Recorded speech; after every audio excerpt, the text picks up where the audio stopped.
At Morixa Tales, we believe in the power of storytelling.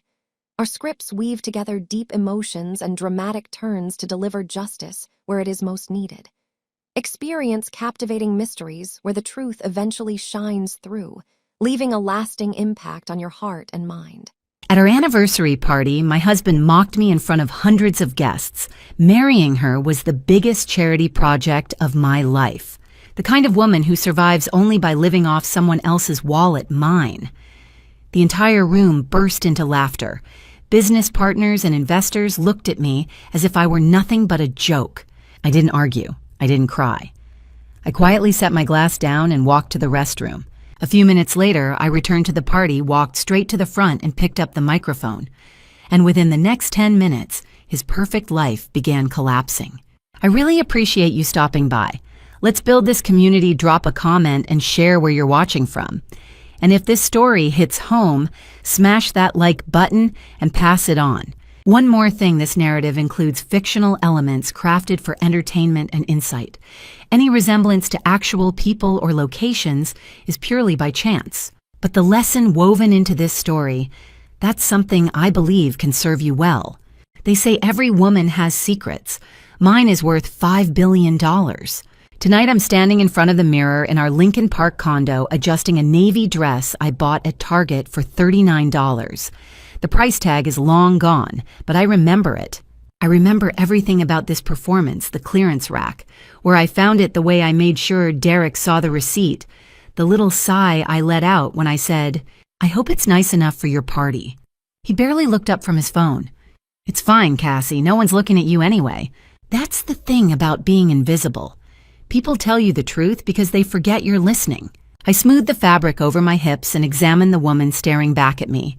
She looks tired, a little worn. Her hair is pulled into a simple ponytail, no expensive blowout, no salon highlights. Her shoes are last season's clearance from Nordstrom Rack. She clips coupons from the Sunday paper. She buys store-brand cereal. She drives a 10-year-old Honda Civic with a dent in the passenger door. She is exactly what Derek Blackwell wanted, a wife who makes him look generous. A charity case he could rescue. She is also the biggest lie I've ever told. My real name is still Cassie Monroe, that part's true. But the struggling writer persona, the woman who apologizes for spending $20 on groceries, the meek little thing who nods politely while Derek's friends talk over her at dinner parties, that's fiction. And I'm very good at fiction. The truth is this: I am the founder and CEO of MC Ventures, a private equity firm managing $5.2 billion in assets across 47 portfolio companies. The MC stands for my initials. It's a ghost identity, a shell wrapped in offshore entities and Delaware LLCs. My attorney files my taxes separately from Derek's has since the day we got married. I told him I had a small inheritance from my aunt, maybe $200,000, and I wanted to keep it separate for sentimental reasons. He laughed. He actually laughed. $200 grand, babe, I make that in bonuses. Keep your little nest egg. I'm not worried. That was 4 years ago. August 12th, 2020. The day I became Mrs. Derek Blackwell. The day I signed a prenuptial agreement he thought would protect him. The day I walked into a cage of my own design and locked the door behind me. I didn't marry him for love. I married him for revenge. And tonight, our 4th anniversary, is the night I finally spring the trap. I check my phone. 6:45. The party starts at 7. The venue is the Chicago Athletic Association rooftop, one of those places where the city sprawls out beneath you like you own it. Derek picked it, of course. He wanted to impress his colleagues from Sterling and Chase, the investment bank, where he's a senior VP. He wanted to show off. He wanted everyone to see how successful he is, how far he's come, how much he's built. What he doesn't know is that I own 19% of Sterling and Chase. I bought the shares quietly over 3 years, funneled through 3 different shell companies, staying just under the 20% disclosure threshold. I've been a shadow at his board meetings, a silent partner in his quarterly bonuses, a ghost in his machine. He thinks tonight is a celebration. He has no idea it's an execution. I grab my purse, a Kate Spade knockoff I bought on eBay, and head for the door. Derek left an hour ago to make sure everything's perfect. Translation, he's already on his second whiskey and holding court with his investors, telling stories about deals he closed and risks he took. He'll be loud, he'll be charming, he'll be careless. That's when I'll strike. As I step into the elevator, I catch my reflection one more time in the polished steel doors. The tired housewife. The woman no one notices. The dead weight he's been dragging around for 4 years. Let him think that. Let him believe I'm small and broke and desperate. Let him stand up in front of 150 people tonight and toast to 4 hard years of marriage. Let him say I've been a burden. Let him humiliate me. Because 7 years ago I made a promise. I stood in a cemetery on a cold April morning, stared at a grave that shouldn't exist, and swore to someone I loved that I would make the man responsible pay for what he did. 4 years ago I started keeping that promise by marrying him, and tonight I'm going to finish it. The elevator doors open onto the lobby. I step out into the Chicago dusk, the skyline glowing orange and gold, and I feel nothing but calm. No fear, no doubt. Just the quiet certainty of someone who's been planning this moment for years. Derek thinks he's the hunter. He thinks he married a woman who needed saving. He has no idea he's been living with a predator. I slip into my dented Civic, start the engine, and head toward the party, toward the reckoning. Toward the moment when the perfect lie finally shatters and the truth comes for him like a freight train. But before tonight's confrontation, you need to understand how I got here. You need to see the foundation of this plan. You need to know about the woman whose cruelty taught me exactly what kind of family Derek came from and why I knew from the very beginning that he would never see me coming. You need to meet Patricia Blackwell, Derek's mother. The woman who looked at me like I was dirt on her shoe. The woman whose estate became the first lock on Derek's cage. The woman who in her declining years would inadvertently hand me the keys to her son's destruction. Because this story doesn't start with revenge. It starts with humiliation. And the Blackwell family has always been very good at that. October 2020. The first time I walked into Patricia Blackwell's house, I knew I was entering enemy territory. The house sat in Oak Park, one of those sprawling Victorians with manicured lawns and hedges trimmed into submission. Old money, old rules, old blood. Derek had warned me on the drive over, Mom can be particular. Just smile and agree with her. She'll warm up eventually. She did not warm up. I barely had my coat off before Patricia appeared in the foyer, eyes sharp and cold, scanning me like a jeweler appraising cubic zirconia. She was 67, then tall and thin, in that way rich women achieve through discipline and dissatisfaction. Her hair was silver, pulled into a severe bun. Her pearls were real. Her smile was not. So this is the one, she said not to me but to Derek. Mom, this is Cassie, my wife. He said it with a little pride like he'd brought home a trophy. Patricia extended 2 fingers for a handshake. I took them gently like I was afraid I'd break her. That's what I did back then, made myself small, soft, harmless. The performance was everything. Well, Patricia said, releasing my hand as if it were contaminated. I suppose congratulations are in order. Dinner was worse. We sat in the dining room, Derek at one end of the long mahogany table, Patricia at the other, me in the middle, like a defendant at trial. The meal was catered roast chicken, asparagus, fingerling potatoes. I complimented everything. Patricia ignored me. It wasn't until dessert that she finally spoke directly to me. Cassie, dear, what is it you do again? I'm a writer, I said softly, the lie I'd told Derek. Freelance, articles, essays, that sort of thing. How quaint. She dabbed her mouth with a linen napkin. And does it pay well? Not especially, but I enjoy it. I see. Patricia leaned back in her chair, studying me. So my son married a charity case. The air in the room went still. Derek said nothing. He didn't even look up from his plate. Derek has always had a soft heart. Patricia continued, her voice honey over glass. He likes to rescue things, stray cats, struggling artists. Her eyes locked on mine. You're lucky he even looked at you, dear.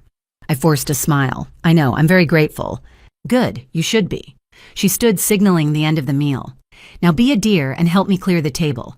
Derek and I need to discuss business.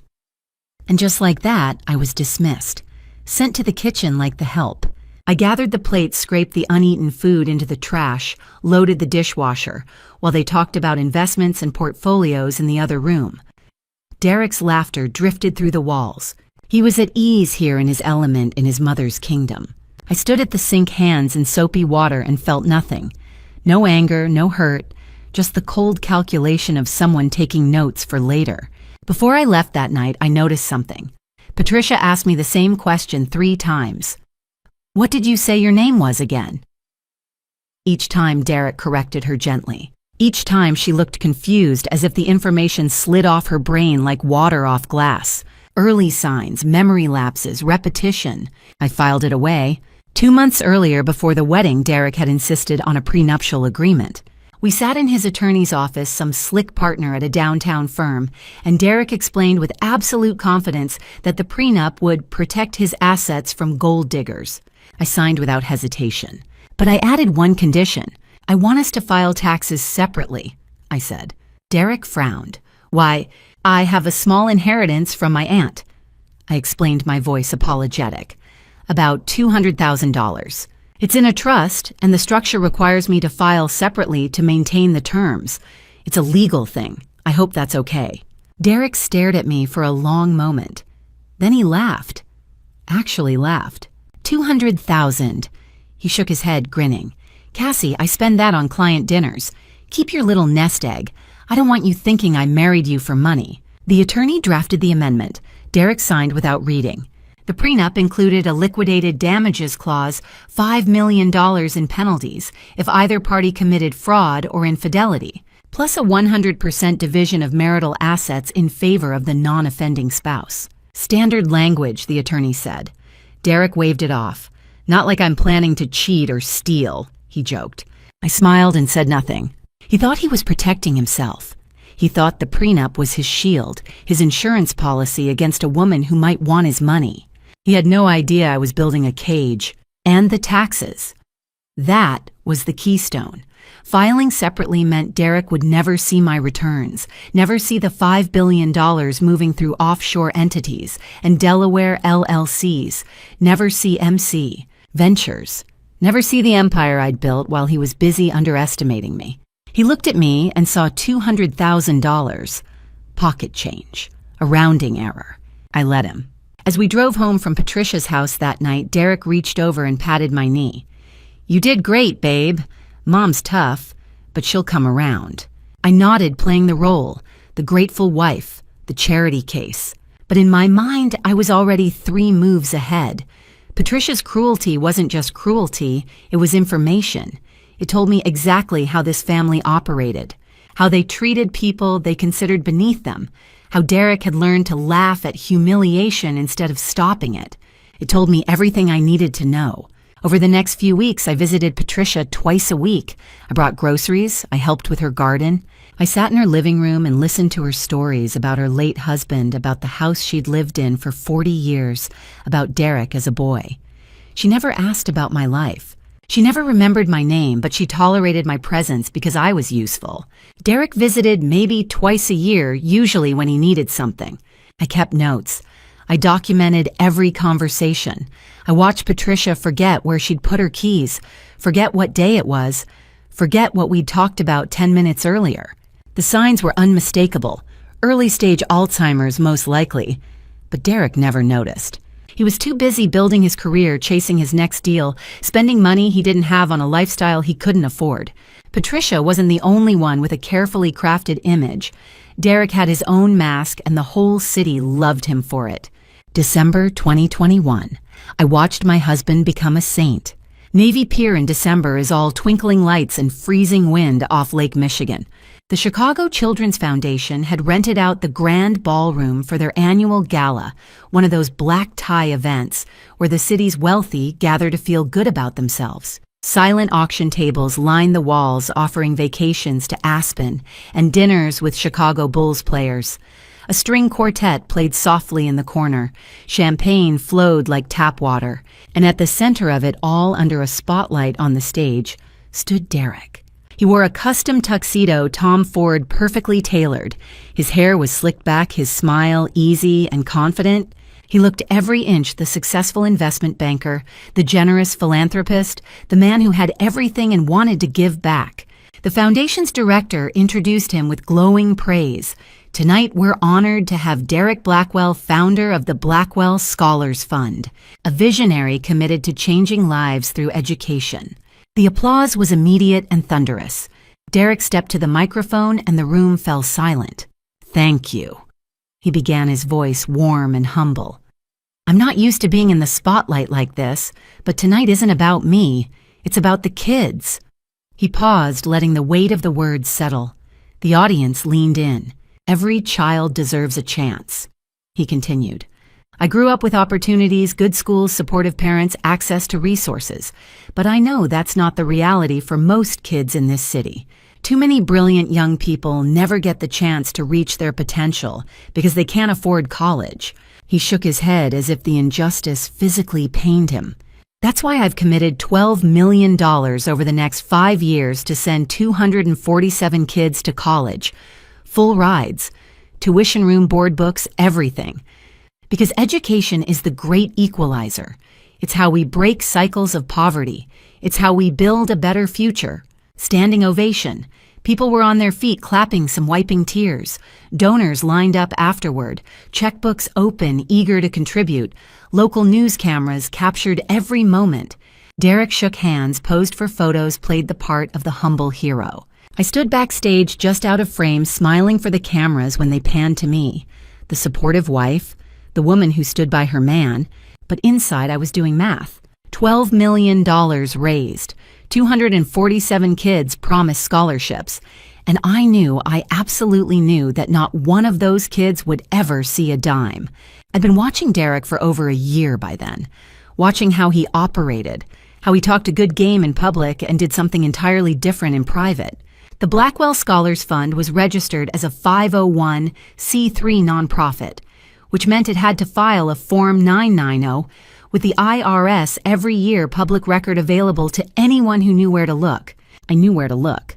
I hired a forensic accountant, paid him under the table through one of my shell companies, and had him track every dollar that flowed through the fund. What he found was textbook fraud. 95% of donations went to administrative costs. That's what Derek called it on the forms. Administrative costs, salaries, office expenses, consulting fees. All of it vague, all of it inflated, all of it funneled into offshore accounts Derek controlled. Only 5% went to actual program expenses, and even that was a stretch. A few token donations to other charities, some promotional materials. Nothing that actually helped a single kid get to college. By the end of 2023, 2 years after that gala, the Blackwell Scholars Fund had raised over $12 million. Scholarships awarded 0. I started building a file. Names of the 247 families who'd been contacted by Derek's team. Donation receipts from well-meaning contributors. Fake expense reports Derek had filed with the IRS. It was all there, a paper trail of betrayal. But I needed more than numbers. I needed faces, stories, victims who could stand up in court and make a jury understand what Derek had stolen. That's when I found Sophie Martinez. She was 17, a senior at a Southside high school when Derek's people reached out in the spring of 2022. Top of her class, 4.0 GPA, perfect SAT, scores accepted to MIT for biomedical engineering. Her guidance counselor told her about the Blackwell Scholars Fund. Derek himself showed up at her school, gave a speech about opportunity and potential, and handed Sophie a certificate in front of the entire student body. $320,000, 4 years, full ride. Sophie's mom, Maria, cried. They celebrated. They believed their lives were about to change. Then Sophie showed up at MIT in August 2022 for orientation. The financial aid office had no record of the scholarship, no payment, no communication from the Blackwell Scholars Fund, nothing. Maria called Derek's office 14 times, left voicemails, sent emails, no response. They had 48 hours to cover the tuition or Sophie would lose her spot. Maria sold their car. They borrowed $50,000 from relatives. Sophie took out $80,000 in student loans just to make it through her first year. When Maria finally emailed me, she'd found my contact through some charity board I was supposedly on as Derek's wife. Her message was short and devastating. "We sold our car to cover the gap. My daughter is $80,000 in debt. Mr. Blackwell destroyed our family's future." I sat in my home office staring at that email and felt something shift inside me. Derek didn't just steal money. He stole hope. He stole dreams. He looked teenagers in the eye, promised them a future, and then walked away like it meant nothing. Sophie wasn't alone. I found 43 other families in the same situation by the end of 2023. Kids who'd been promised scholarships, parents who'd made financial decisions based on Derek's lies. Futures derailed because a rich man wanted to look generous without actually being generous. Most of them didn't know how to fight back. They thought they were alone. They thought Derek was untouchable. I was going to show them they weren't, and he wasn't. I saved every email, every receipt, every fake expense report. I documented the $12 million raised and the $0 spent on scholarships. I built a case that would make the IRS Criminal Investigation Division salivate. The forensic accountant I'd hired traced every dollar. 95% went to offshore accounts in the Cayman Islands and the Bahamas. Derek had set up shell companies with vague names: Blackwell Educational Services, LLC Future Scholars Consulting Group Youth Opportunity Management, Inc., all of them registered in Delaware, all of them controlled by Derek, all of them funneling donation money into accounts he could access whenever he wanted. The remaining 5%, token gestures: a $5,000 donation to a local YMCA, $10,000 to a community college scholarship fund. Just enough to make the books look legitimate if anyone glanced at them. But no one ever did. Donors trusted Derek. The foundation trusted Derek. The IRS trusted Derek. I didn't. By early 2024, I had a file 3 inches thick: bank statements, wire transfer records, emails between Derek and his accountant discussing cost allocation strategies, Form 990s with inflated administrative expenses, testimonials from families who'd been promised scholarships and received nothing. But I couldn't do this alone. I needed someone on the inside, someone Derek trusted completely, someone who could get close enough to document every crime, every lie, every moment of cruelty. And I'd found him 7 years earlier standing at a grave that shouldn't exist. April 2017. The day I buried my best friend was the day I learned the difference between revenge and justice. Oak Woods Cemetery sprawls across the south side of Chicago Old Oaks and weathered headstones stretching as far as you can see. It was drizzling that morning, the kind of cold spring rain that soaks through your coat and settles in your bones. The sky was gray, the trees were bare. Everything felt dead. Lily's casket was pale oak covered in white lilies. The pastor said something about God's plan and eternal rest. I didn't hear most of it. I was too busy thinking about the man who should have been in that casket instead: Derek Blackwell. Lily Harper was my best friend. We met in 3rd grade, grew up 3 blocks apart, went to the same high school, were roommates at Northwestern. She was brilliant, the kind of brilliant that made MIT accept her for a master's in computational finance. She spent 2 years developing a proprietary trading algorithm for her thesis. Investment firms were drooling over it before she even graduated. In 2015, Derek recruited her to Sterling and Chase. She was 24, ambitious, ready to prove herself. 6 months later, he stole her algorithm, presented it as his own, and collected a $1.2 million bonus.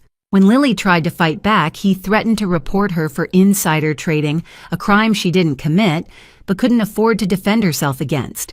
Then he convinced the partners at Sterling that she was unstable. They fired her in January 2016. She couldn't find another job. Every firm called Sterling for a reference. Every firm heard the same lie. On March 15, 2017, Lily Harper walked into Lake Michigan and didn't come back. She was 26 years old. At the funeral, after most people had left, I heard footsteps behind me. "You're Cassie." I turned. A man stood a few feet away, tall and lean, with dark hair and red-rimmed eyes. He looked like Lily, same sharp cheekbones, same serious expression. "I'm Ethan," he said, "Lily's brother." He'd been living in Boston, working in private equity.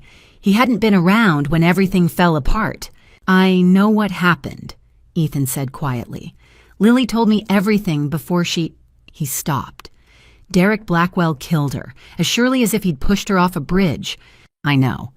Then help me make him pay. I should have hesitated, but I didn't. How much are we talking about? Oh, lawsuit, he'll settle and move on. I want more than that, Ethan said. I want him ruined. I want him in prison. I want everyone to know what he is. I looked at Lily's grave, fresh dirt, wilting flowers, and made a decision that would define the next 7 years of my life.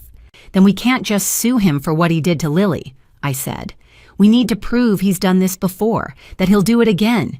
We need to build a federal case so airtight he can't escape. What kind of case? RICO, racketeering.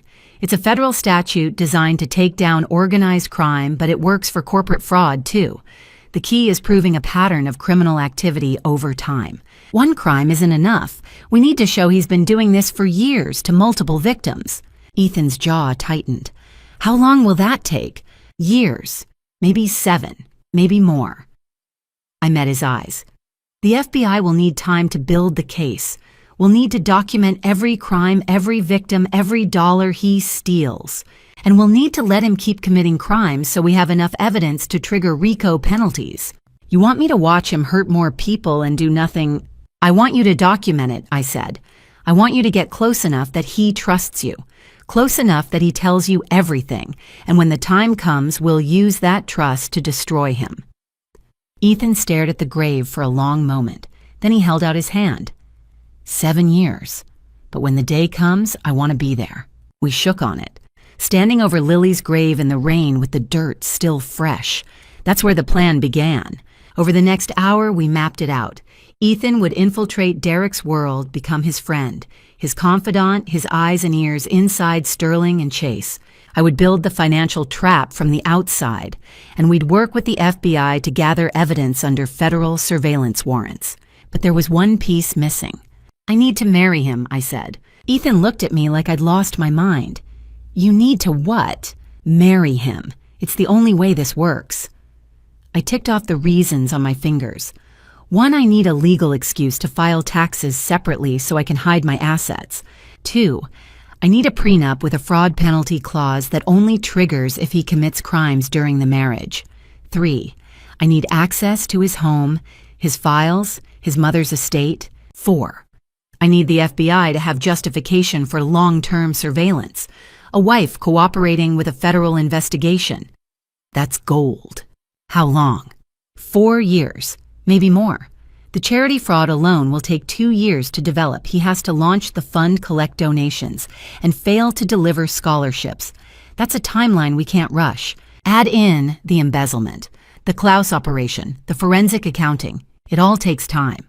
Ethan was quiet for a long time. Then he said, "That's a hell of a sacrifice." "It's not a sacrifice if it works." I looked at Lily's headstone. She deserves more than a settlement check. She deserves to know Derek Blackwell spent the rest of his life in a federal prison. And if he figures it out, if he suspects you, then I'll be ready. Ethan nodded slowly. All right, 7 years, 4 of them married to a monster, but we do it right. We do it so thoroughly that when it's over, there's nothing left of him. Agreed. A year later, in May 2018, Ethan accidentally met Derek at a private equity networking event. They talked business, bonded over deals.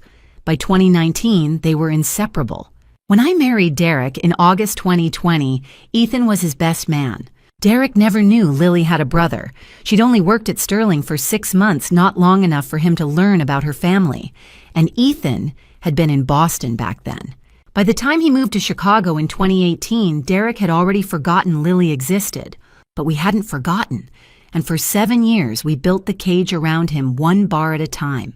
4 years into the operation, we needed a catalyst, something to make Derek desperate enough to confess on record. That's when I invented Klaus Vandenberg. June 2023, I became a ghost investor from Switzerland, and Derek never saw it coming. I was sitting in my home office on a Wednesday morning headset on laptop open, staring at the VoIP software on my screen. It was 10:47. Derek was at Sterling, and Chase Ethan had texted me 15 minutes earlier to confirm. The office was 5 miles away, but it might as well have been another planet.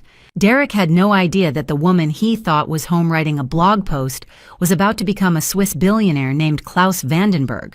I'd spent 18 months building Klaus, not just a name, but an entire world, a life, a legend. It started with the website, vandenbergcapital.ch, clean professional minimalist design, the kind of site that screams old money. I hired a Zurich-based web developer, paid him through one of my shell companies, and had him hosted on Swiss servers.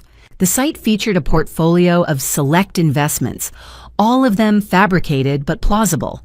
Tech startups in Singapore, renewable energy projects in Germany, a luxury hotel chain in Dubai. I created performance reports showing 22% annual returns from 2015 to 2023. Solid, but not flashy. Klaus wasn't a gambler. He was a strategist. Next, the media presence.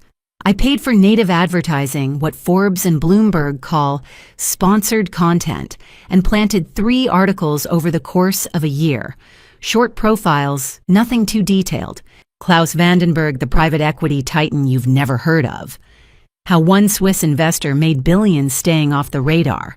The kind of articles that made Klaus sound exclusive, elusive, and very, very rich. Then I built the physical infrastructure.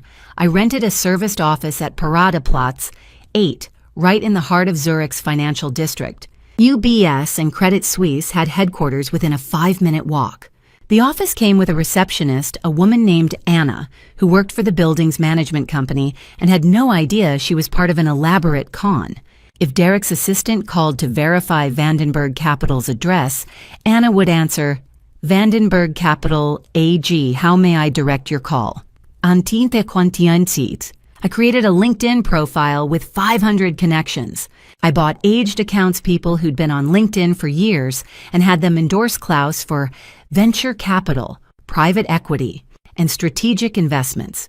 I hired a graphic designer on Fiverr to create a professional headshot, a silver-haired man in his 60s, wearing a navy suit, looking dignified and slightly bored. The photo was a composite generated by AI. Klaus didn't exist, but his face did. The final piece was the voice.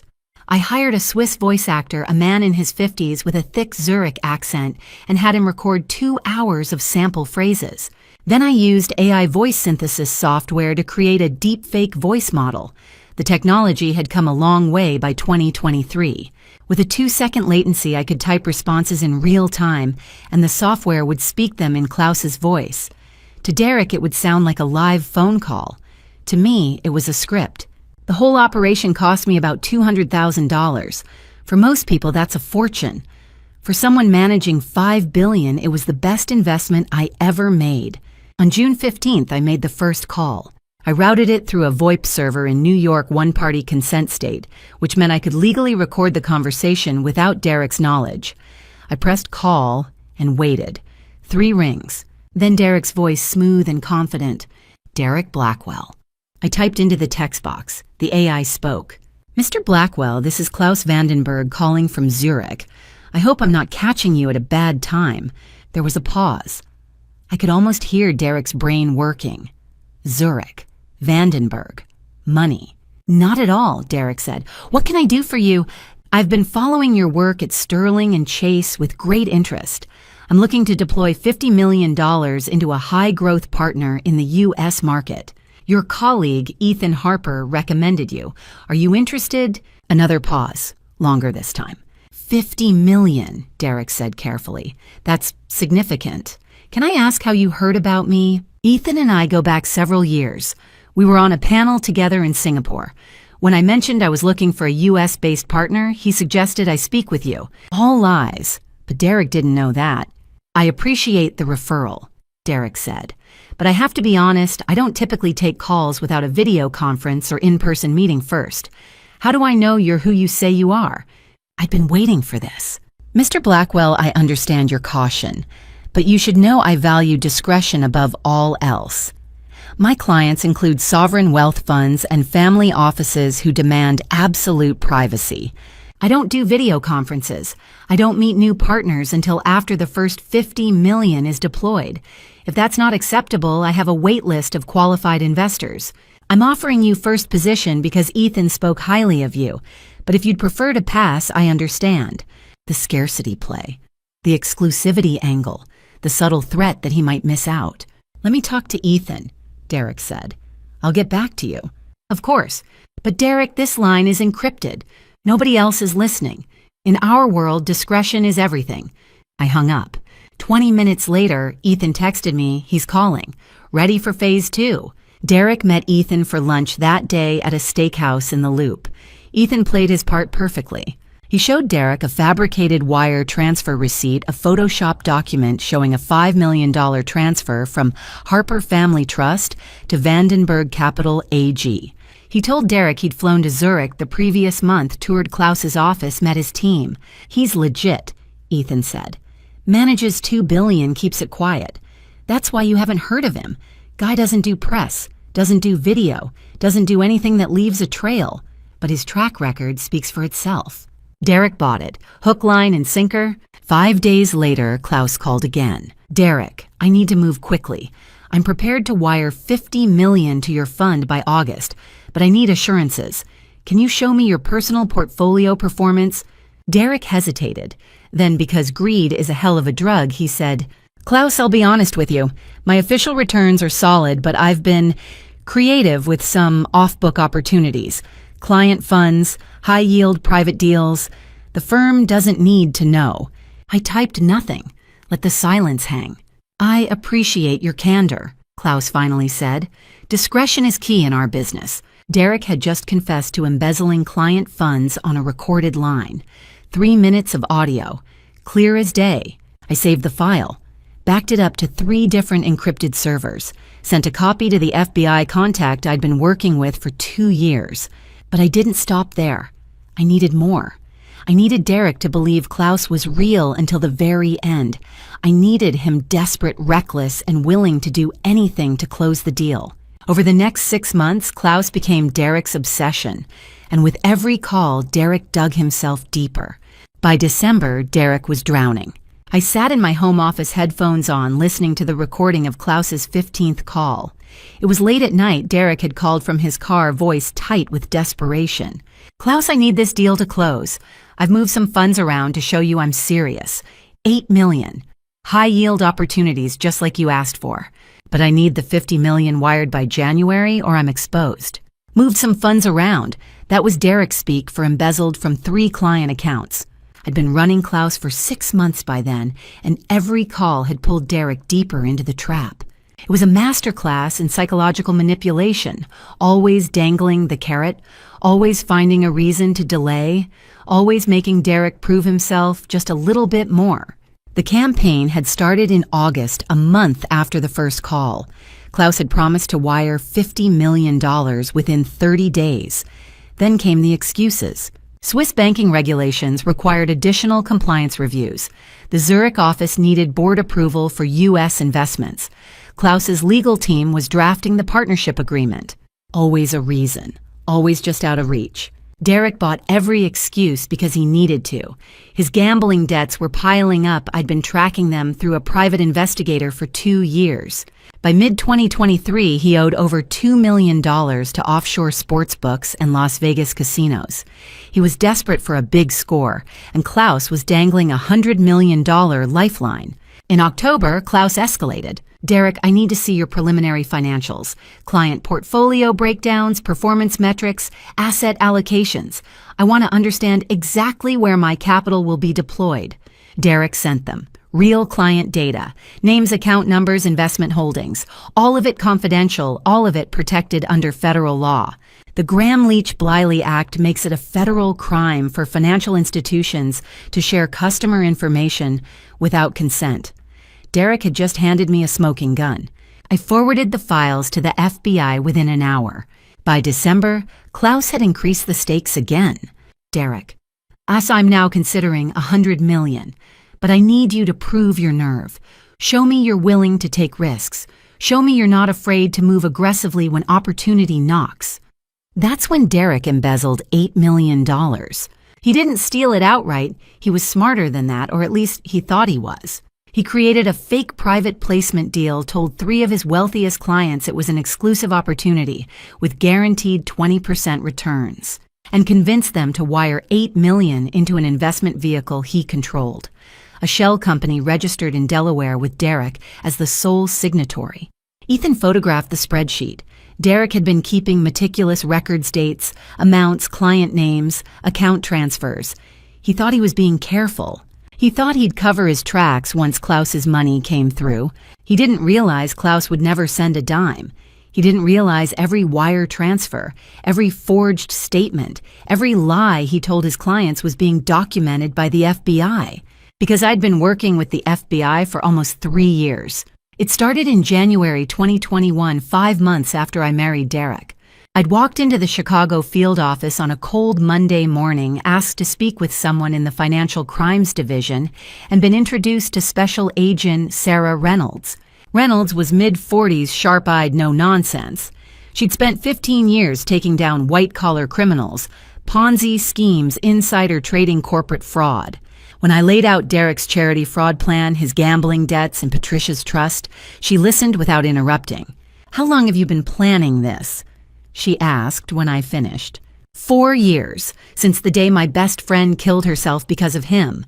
Reynolds studied me for a long moment. "You want a RICO case?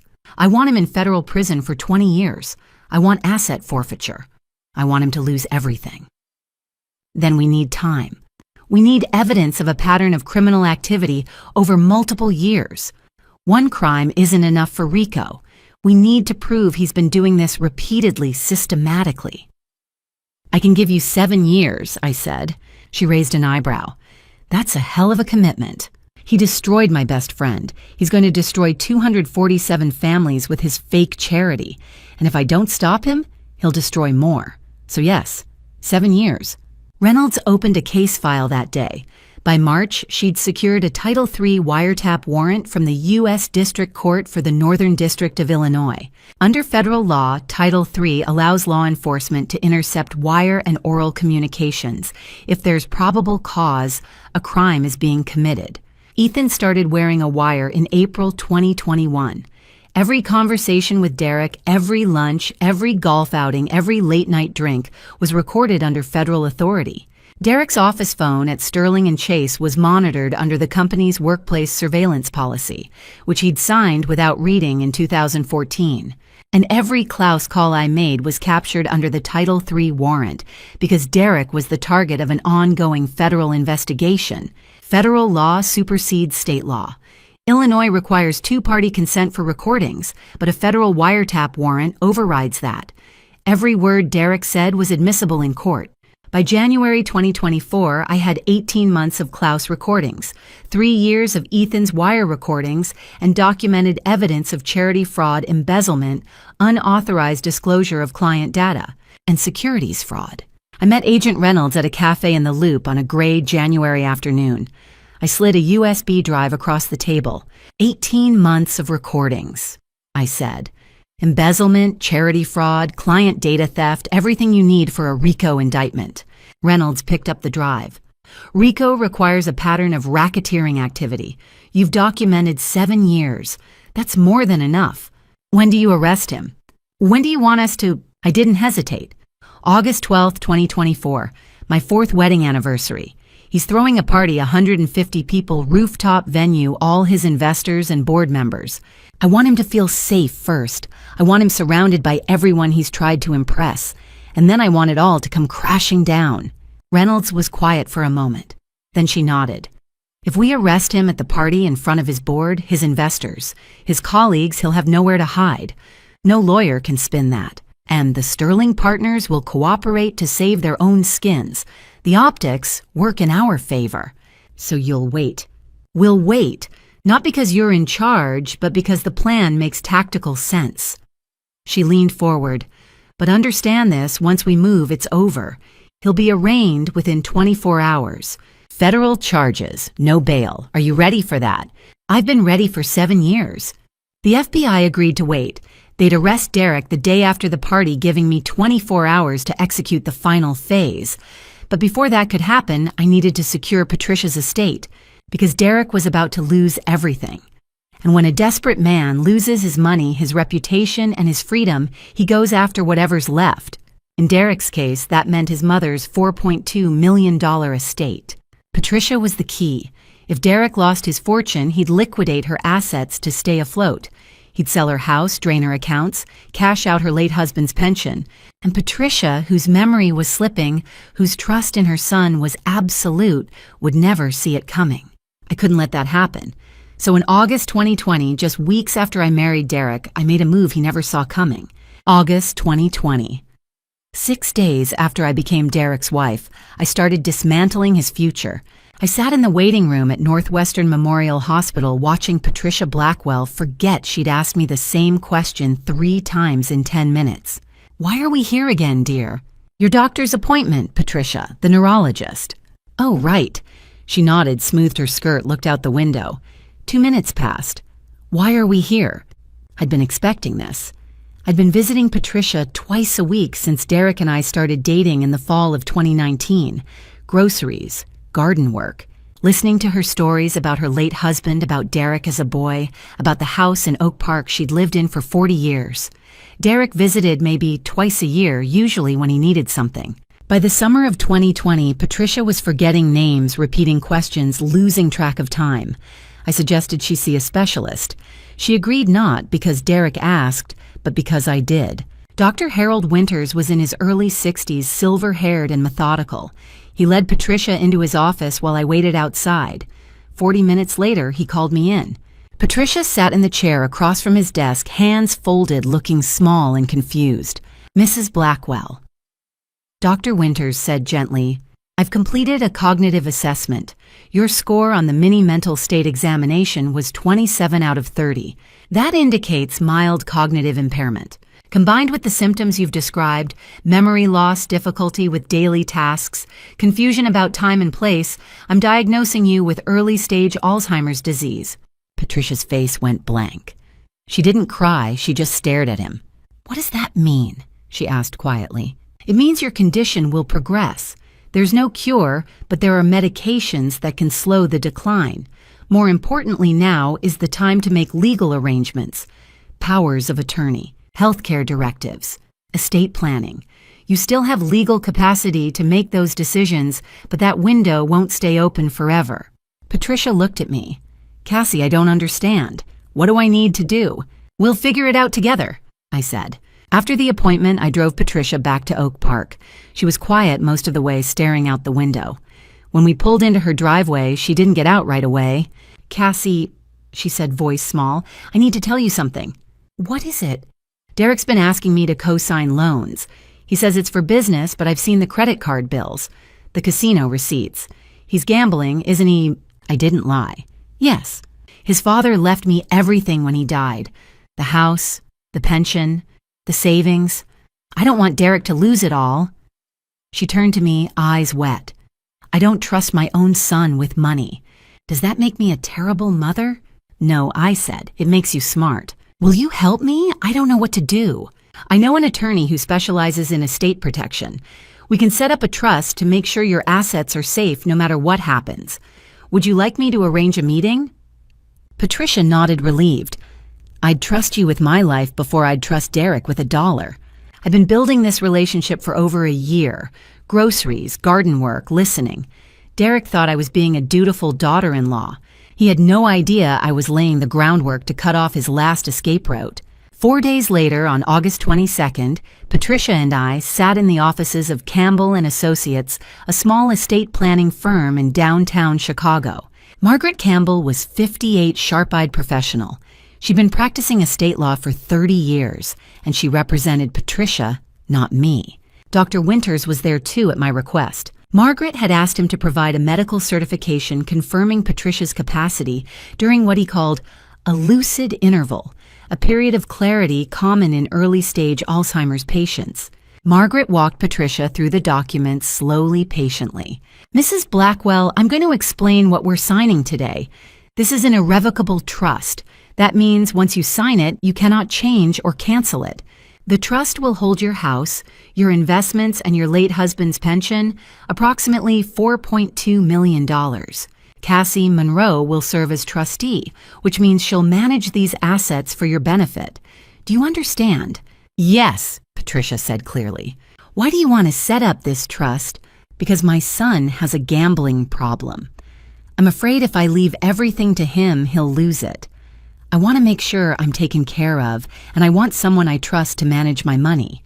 And you trust Cassie more than I trust Derek. Patricia's voice was steady. She's been kinder to me in 1 year than he's been in 10. Margaret made notes. Then she handed Patricia a pen. Before you sign, I need to ask, is anyone pressuring you to do this? Do you feel coerced or threatened in any way? No, Patricia said. This is my decision. Dr. Winters leaned forward. Mrs. Blackwell, I've evaluated you today, and in my professional opinion, you have full legal capacity to execute these documents. You understand what you're signing and the consequences of your decision. Is that correct? Yes. We signed 3 documents that afternoon. An irrevocable trust, a durable power of attorney for health care, naming me as Patricia's agent, a durable power of attorney for finances also naming me. Margaret included a purpose statement in the trust document. This trust is established to protect the grantor's assets from potential creditor claims and to ensure proper management during any period of incapacity. Patricia also wrote a letter in her own hand which Margaret notarized and filed with the trust. I am making this decision of my own free will. Derek is my son, but I do not trust him with money. Cassie has shown me more kindness in the past year than Derek has in many. I want her to protect my legacy. Margaret's assistant recorded the entire signing ceremony on video, standard practice for high-value estates. If Derek ever challenged the trust, we'd have ironclad proof Patricia knew exactly what she was doing. When it was over, Patricia hugged me. "Thank you," she whispered. I hugged her back, but I didn't do this out of kindness. I did it because I knew what was coming. When Derek lost everything, his job, his money, his freedom, he'd try to drain Patricia's accounts to stay afloat. He'd sell her house, cash out her pension, leave her with nothing. But the trust was irrevocable. He couldn't touch a penny, and I controlled every dollar. Patricia deserved to be safe. But more than that, I needed Derek to have nowhere left to run. Over the next few months, I continued my twice-weekly visits. I paid Patricia's bills from the trust account. I hired a cleaning service. I arranged for a part-time caregiver when Patricia started forgetting to take her medications. Derek never asked about any of it. He assumed his mother was managing her own affairs just as she always had. By 2024, Patricia's condition had deteriorated significantly. She'd moved to Sunrise Senior Living, a memory care facility in Oak Park, $12,000 a month paid from the trust. She didn't recognize me anymore. She didn't recognize Derek on the rare occasions he visited. But she was safe. She was cared for. And Derek couldn't touch a single dollar of the $4.2 million that kept her there. Derek still didn't know about the trust. And when the bills started piling up, he was about to get his first shock. March 2024. Derek finally discovered he had nothing left to steal. I was sitting in my home office when my phone rang. Derek. I let it ring twice before answering. I'd been waiting for this call for weeks. Cassie. His voice was tight, barely controlled. We need to talk. About what? About my mother. I just tried to wire money into her account to cover some medical bills, and the bank told me the account is locked. They said something about a trust. Do you know anything about this? I leaned back in my chair. A trust. No, I don't think so. Maybe your mom set something up years ago. Don't play dumb with me. The bank said the trustee is Cassie Monroe. That's you. Oh, I said, letting the surprise sound genuine. I didn't realize you didn't know. Didn't know what? Your mother asked me to help her set up an estate plan back in 2020. She was worried about her finances. She wanted to make sure everything was protected. Silence, then protected from what? From creditors. From bad decisions. Derek, your mom knew about your gambling. She knew about the debts. She didn't want to lose everything your father left her. You manipulated her, he said, voice rising. You got her to sign away her estate when she had dementia. She had early-stage Alzheimer's when she signed the trust. She was evaluated by Dr. Winters. She had full legal capacity. And she was represented by an independent attorney who made sure she understood exactly what she was doing. Who? Margaret Campbell.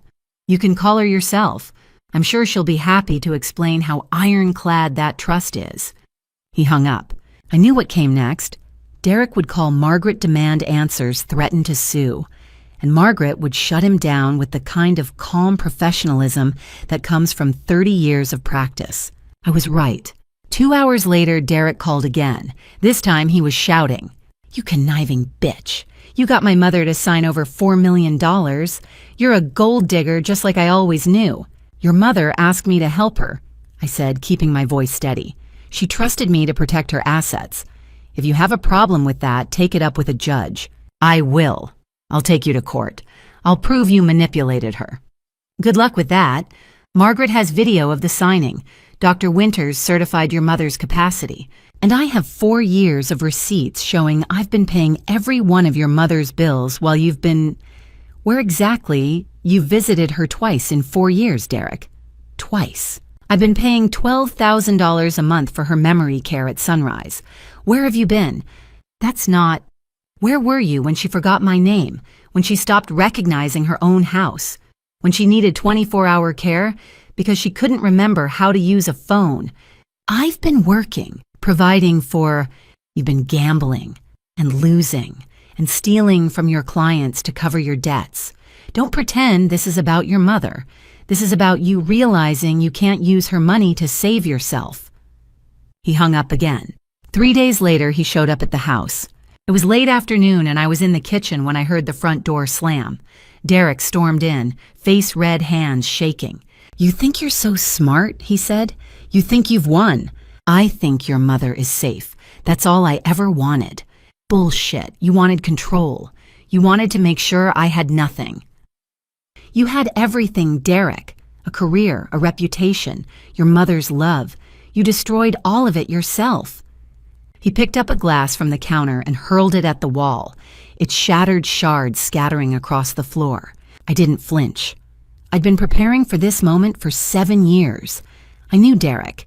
He could hurt people with words, with money, with lies, but he'd never had the guts to actually hit someone. "You're pathetic," I said quietly. "What did you say?" "I said you're pathetic. You blame everyone else for your problems. Your mother, me, your clients, your colleagues. But the truth is, you're just a coward. You steal because you're too weak to earn anything honestly. You lie because you're too stupid to keep your story straight. And you're standing in my kitchen throwing tantrums because you finally realized you have nowhere left to run." He stared at me, breathing hard. "Get out," I said. "This is my house." "Actually, it's not. Check the deed. I bought it 2 years ago through one of my companies. You've been living in my house, Derek, just like you've been living off my patients. But that ends tonight." "I'll fight this. I'll fight the trust. I'll fight you." "Go ahead. But you should know I've been documenting everything. Every bill I've paid for Patricia. Every decision I've made in her best interest. Every time you ignored her. I have 4 years of evidence proving I'm a better trustee than you ever were a son. So yes, hire a lawyer. Take me to court. Let a judge see exactly who you are." He left without another word. I stood in the kitchen staring at the broken glass on the floor and felt nothing but satisfaction. Derek thought Patricia's money was his backup plan. He thought when Klaus fell through, when his embezzlement caught up with him, when his charity fraud was exposed, he could liquidate his mother's estate and disappear. But I'd locked it down 4 years ago. Every dollar, every asset, every escape route. And now with Klaus demanding results and the FBI closing in, Derek was about to make his most desperate move yet. 4 months later, on our 4th anniversary, he decided to humiliate me in front of everyone. He wanted to prove he didn't need me. What he didn't realize was I'd been counting on that. August 12th, 2024, the night I had waited 4 years to arrive.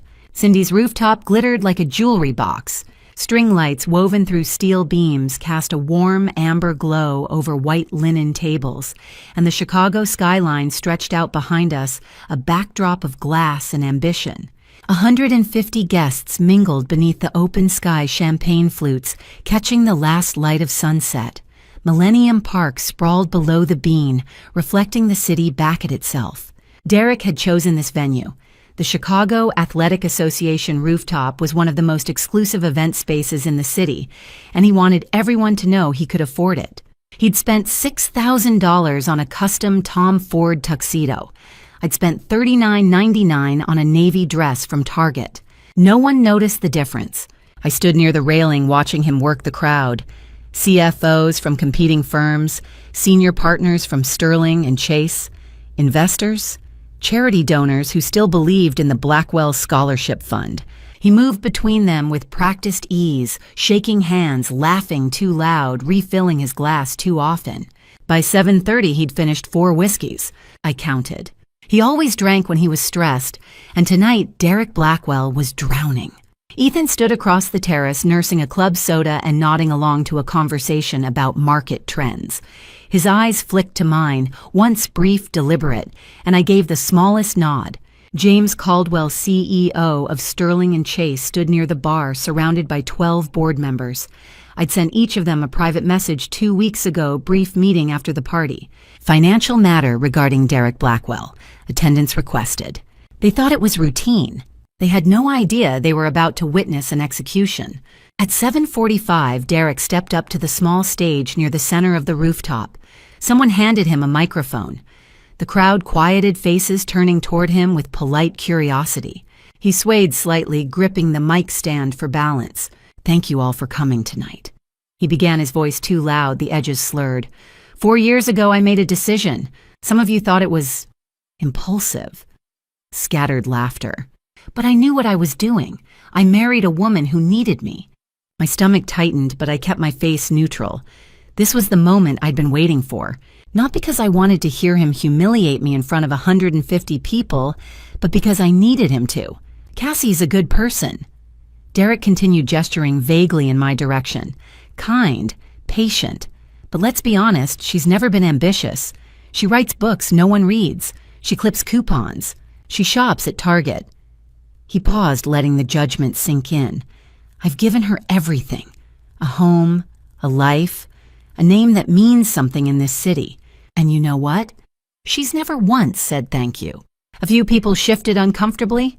Others smiled, uncertain whether this was a joke or something darker. Derek raised his glass. "Cassie, you've been dragging me down since day one. I thought I was rescuing you, but honestly, you're dead weight." Silence fell across the rooftop. Someone coughed. A waiter froze mid-step. I felt 150 pairs of eyes swing toward me, waiting for tears, for anger, for collapse. I felt none of those things. All I felt was satisfaction, because this was the moment Derek Blackwell gave me permission to destroy him. I set my champagne flute on the nearest table. The clink of glass against marble echoed louder than it should have. "Derek." I said, my voice calm, clear, and loud enough to carry across the terrace. "I think we need to talk, but not here." He blinked, surprised. "What?" "Downstairs, in the boardroom." I turned to James Caldwell and the 12 board members standing near the bar. "Gentlemen, I believe you received my message. If you'll join us, please." James frowned but nodded. The board members exchanged glances, confused, curious, but obedient. When the CEO moves, they follow. Derek laughed a harsh, bitter sound. "What is this, Cassie? You want to beg me to stay? Fine. Let's get this over with." I didn't answer. I walked toward the elevator, my heels clicking against the polished floor. Behind me, I heard the scrape of chairs, the murmur of voices. Derek followed, stumbling slightly. So did Ethan. So did James. So did all 12 board members. They thought I was about to apologize. They had no idea. The elevator ride down was silent.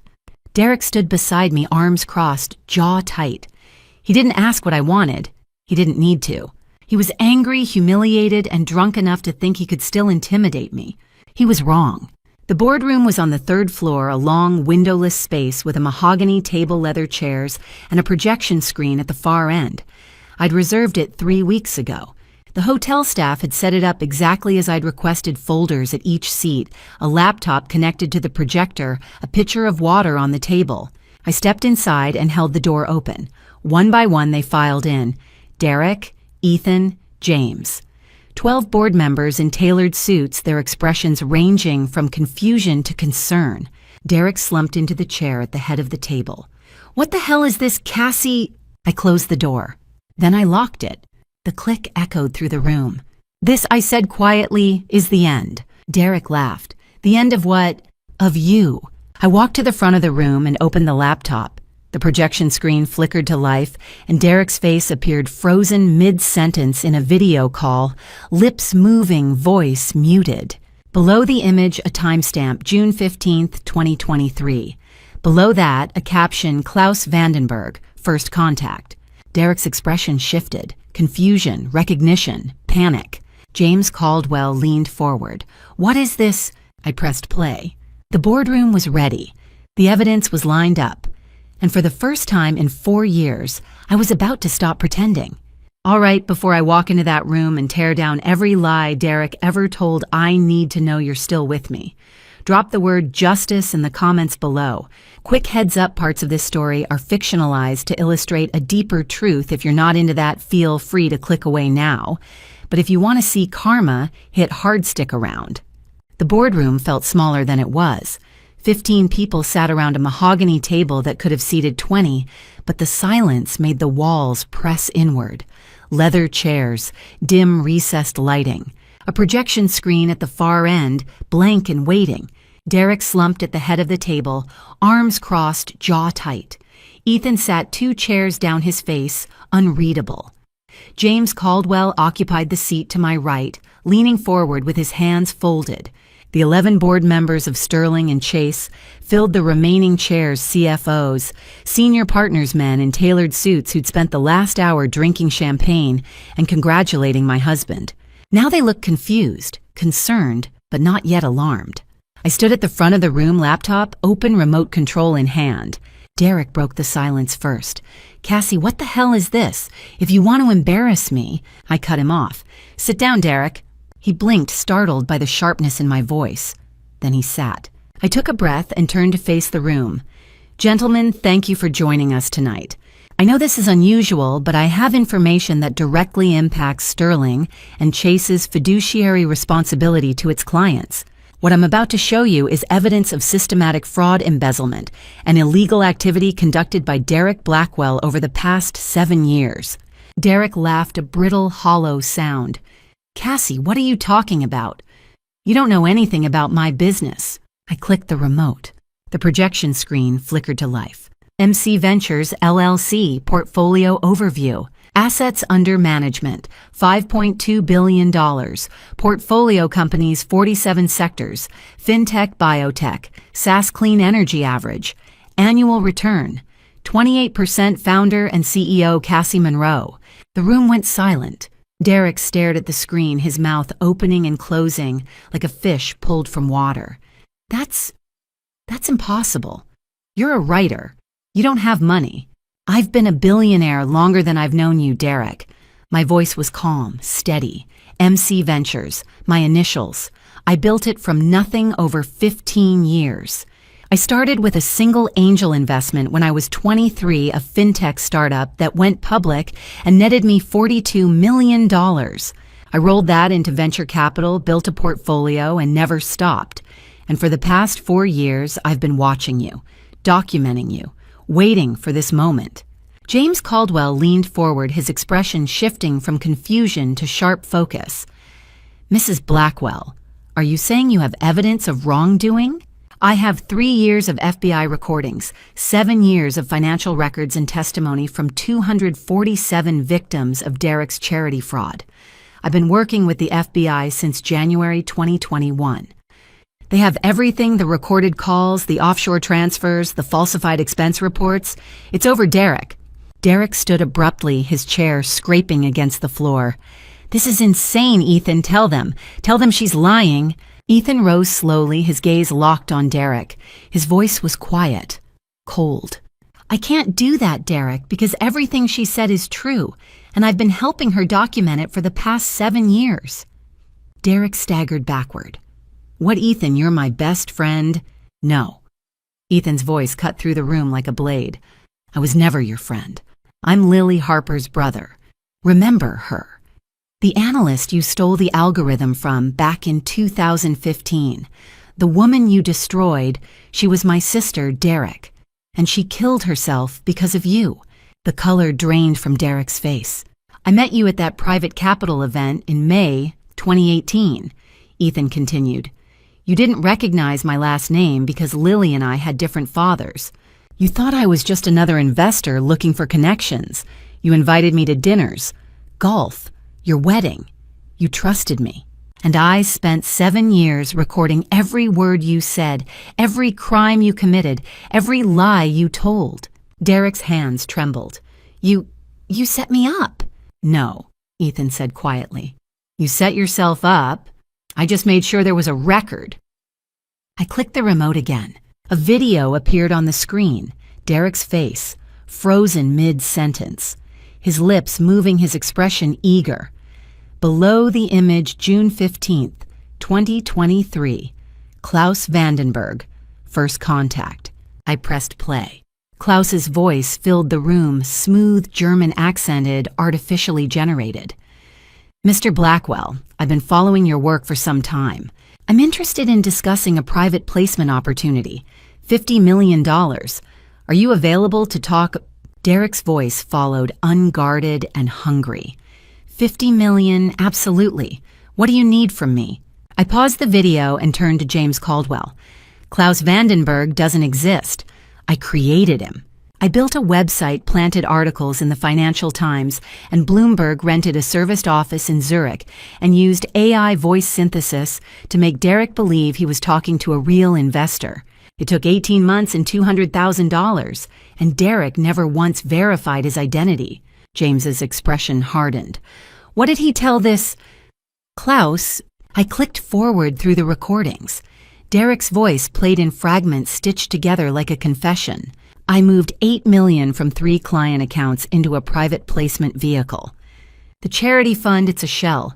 We've raised $12.4 million, but 0 scholarships have been awarded. I can get you client data, proprietary trading algorithms, whatever you need. The room was silent. One of the board members, a gray-haired man in his 60s, set down his pen. Jesus Christ. James Caldwell turned to Derek, his face carved from stone. Is this true? Derek's mouth opened, closed. He looked at me, then at Ethan, then at the screen. I can explain. No, James said quietly. You can't. I clicked to the next slide. Blackwell Scholarship Fund. Financial summary. Total funds raised, $12.4 million. Scholarships awarded $0. Administrative costs. Offshore accounts, $11.8 million. Families defrauded 247. Beside the numbers, I'd included a photograph, a 17-year-old girl in a graduation cap holding an acceptance letter.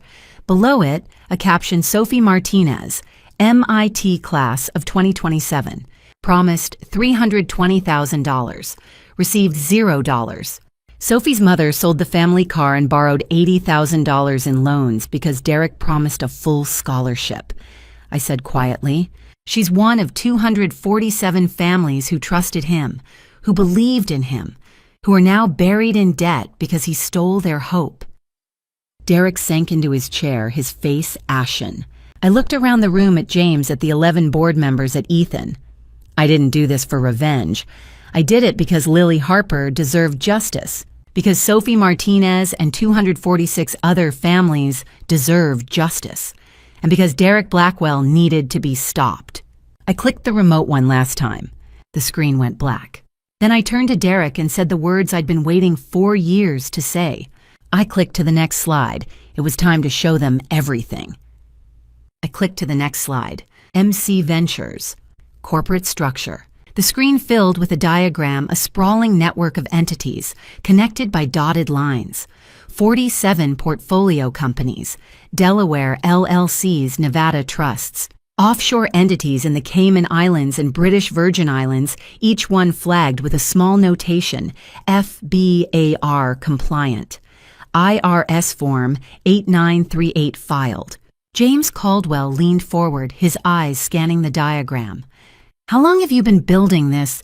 15 years, I said.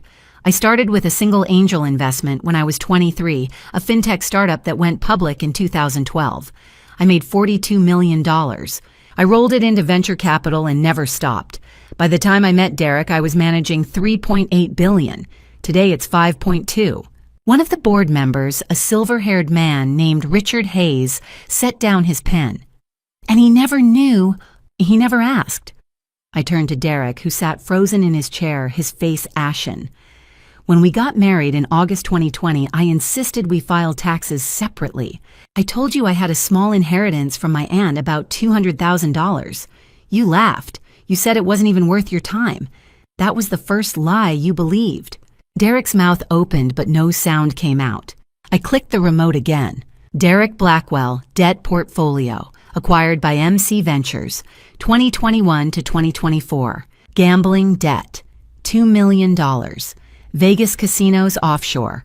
Sports betting. Secured personal loans, $3 million collateralized against Patricia Blackwell's estate. Now void due to a revocable trust, unsecured. Personal loans, $12 million. High-interest private lenders. Credit card debt, $8 million. Chase Amex City, payday loans, $3,000. Zero predatory lenders, APR 300%, plus total debt, $28 million.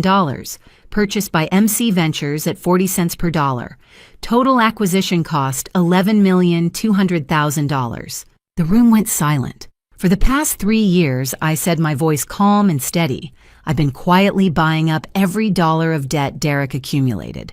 Credit card companies, casinos, private lenders, they were all happy to sell to a debt collection firm. Derek didn't know, but I own his entire financial life. $28 million in debt purchased for $11.2 million. James Caldwell's jaw tightened. And the loans secured against Patricia's estate, void, I said. The irrevocable trust I helped Patricia establish in August 2020 made those loans unenforceable. Derek thought his mother's $4.2 million estate was his safety net, but I locked it away before he could touch it. Derek surged to his feet, his chair scraping violently against the floor. You had no right. I had every right, I said, my voice cutting through his protest. Patricia asked me to help her. She was terrified you'd drain her accounts to cover your gambling debts. She told me you'd already asked her to co-sign loans. So I introduced her to an independent attorney, had her evaluated by a neurologist, and helped her protect what was hers. It's all documented. Legal, binding. I clicked to the next slide. Prenuptial agreement, liquidated damages clause. If either party commits fraud, embezzlement, or criminal activity during the marriage, penalty $5 million, liquidated damages, asset division 100% of marital assets to the non-breaching party. Signed August 10th, 2020. Witnessed by Margaret Campbell, Esquire. Independent counsel. You insisted on a prenup, Derek, I said quietly. You thought you were protecting yourself. You didn't realize I'd included a fraud penalty clause. The moment you committed a crime, and you've committed dozens, this clause activated. $5 million in liquidated damages plus 100% of our marital assets, which means the condo, the car, the vacation home in Lake Geneva, all of it belongs to me. Ethan spoke for the first time since his revelation, his voice cold and flat. She owns your debts. She owns your assets. And according to the prenup, she owns your future. Derek turned to him, his face twisted with rage. You set me up. You lied to me for 7 years. I didn't lie, Ethan said. I just never told you the truth. I clicked again. MC Ventures, stake in Sterling and Chase private investment firm. No SEC filing required. Acquired through 3 shell companies, 2021 to 2023. MC Ventures equity stake, 19% passive investment, Ethan Harper via loan from MC. Ventures, 8%. Combined friendly, stake 27%. Firm valuation 2024, $800 million. MC Ventures stake value $152 million. The room erupted. James Caldwell stood abruptly. You own 19% of this firm? Through 3 separate holding companies acquired over 3 years, I said. I stayed below 20% to avoid triggering internal disclosure requirements. Ethan's stake, 8% held in a family trust, was financed by MC Ventures. Combined, we control 27%, more than any single partner at this table. Richard Hayes turned to Derek, his expression hard. Did you know about this? Derek shook his head mutely. James looked at me, his face unreadable. Why are you telling us this now? Because Derek Blackwell is a criminal. I said. He's embezzled client funds, defrauded 247 families, stolen intellectual property, and violated federal securities law. And for 7 years, he's done it under your roof. You deserve to know what kind of man you've been protecting. Derek's voice was barely a whisper. Why did you do this? I turned to face him, fully letting him see the woman he'd underestimated for 4 years. Because 7 years ago, you destroyed my best friend. Lily Harper was 26 years old. She had a future. She had dreams. And you stole them because you're a thief, a liar, and a coward. You fabricated insider trading charges to cover your own crime. You ruined her reputation. You made it impossible for her to find work. And when she couldn't take it anymore, she walked onto the Michigan Avenue Bridge and jumped. My voice didn't waver. She was my best friend Derek, my college roommate, my sister in every way that mattered. And you killed her. Not with a gun, not with your hands, but you killed her just the same. I stepped closer. This isn't about money. It never was. This is about justice. For Lily, for Sophie Martinez and 246 other families you defrauded, for every person you've hurt in your pathetic, selfish quest to feel important. Derek sank back into his chair, his face drained of color. I clicked to the next slide, but I wasn't finished. The board needed to understand how deep Derek's betrayal went. They needed to see the true face of the man they'd trusted for a decade. I clicked to the next slide. Now I want to talk about access, I said, turning to face the board. For the past 3 years, I've had real-time intelligence on Derek's activities, client meetings, phone calls, financial transactions. How because I had someone on the inside, someone Derek trusted more than anyone. Derek's head snapped toward Ethan, his face contorting with disbelief. You were spying on me for 7 years. Ethan met his gaze without flinching. Every single day, every conversation, every crime you committed, I documented. I clicked the remote. Ethan Harper surveillance file, 2018 to 2024. Audio recordings, 847 hours FBI. Title III warrant. Legally admissible financial document. Photographs 2. 340 images. Video recordings. 63 clips recorded via phone during meetings with Derek embezzlement admissions, 19 documented instances. Charity fraud discussions, 34 documented instances. Wire. Fraud, Klaus Vandenberg calls 6 recorded conversations, GLBA violations, client data breaches, 8 documented instances. The room went silent. Richard Hayes leaned back in his chair, his expression grim. 847 hours. 7 years, Ethan said quietly. Derek invited me into his office, into his home, into his private deals. He told me everything because he thought I was his best friend. But I was never his friend. I was Lily's brother. And every single day for 7 years, I thought about what he did to her. How he stole her work. How he blackmailed her. How he destroyed her until she had nothing left. Derek's voice cracked. I didn't know she was your sister. I swear I didn't know. You never cared. Ethan said, his voice cold and flat. That's the problem. You never cared who you hurt. I clicked again. Lily Harper timeline. October 2015, Lily Harper, age 24, joined Sterling & Chase as financial analyst. December 2015, Lily develops proprietary trading algorithm based on MIT thesis. January 2016, Derek Blackwell steals. Algorithm presents as his own work. February 2016, Derek receives $1. $2 million bonus for his algorithm. January 30th, 2016, Lily confronts Derek. Derek fabricates insider trading charges. January 31st, 2016, Lily Harper terminated from Sterling & Chase February to December 2016. Lily unable to find employment. Reputation destroyed March 15th. 2017, Lily Harper dies by suicide, age 26, Michigan Avenue Bridge. April 2017, Cassie Monroe and Ethan Harper make blood oath at Lily's funeral. The photograph on the screen showed a young woman with dark hair and bright eyes standing in front of the Chicago skyline. She was smiling. She looked happy. She looked like she had a future. James Caldwell stared at the screen, his jaw tight. She worked here. For 14 months, I said. She was brilliant. Top of her class at MIT. She'd written a thesis on high-frequency trading algorithms that caught the attention of half a dozen firms. Sterling and Chase hired her in October 2015. By December, she developed a proprietary algorithm that could predict market volatility with 87% accuracy. I turned to Derek. And you stole it. You took her work, presented it to the partners as your own, and collected a $1.2 million bonus. When Lily tried to report you, you fabricated insider trading charges and had her fired. You destroyed her reputation so thoroughly that no firm in Chicago would hire her. She couldn't get a job, couldn't pay her rent, couldn't see a future. My voice didn't waver. On March 15, 2017, Lily Harper walked onto the Michigan Avenue Bridge at 2 a.m. and jumped. She was 26 years old. The room was silent. Lily was my best friend. I continued. My college roommate at Northwestern, the smartest person I'd ever known. And Derek didn't just steal her work, he stole her life. So Ethan and I decided we would make him confess.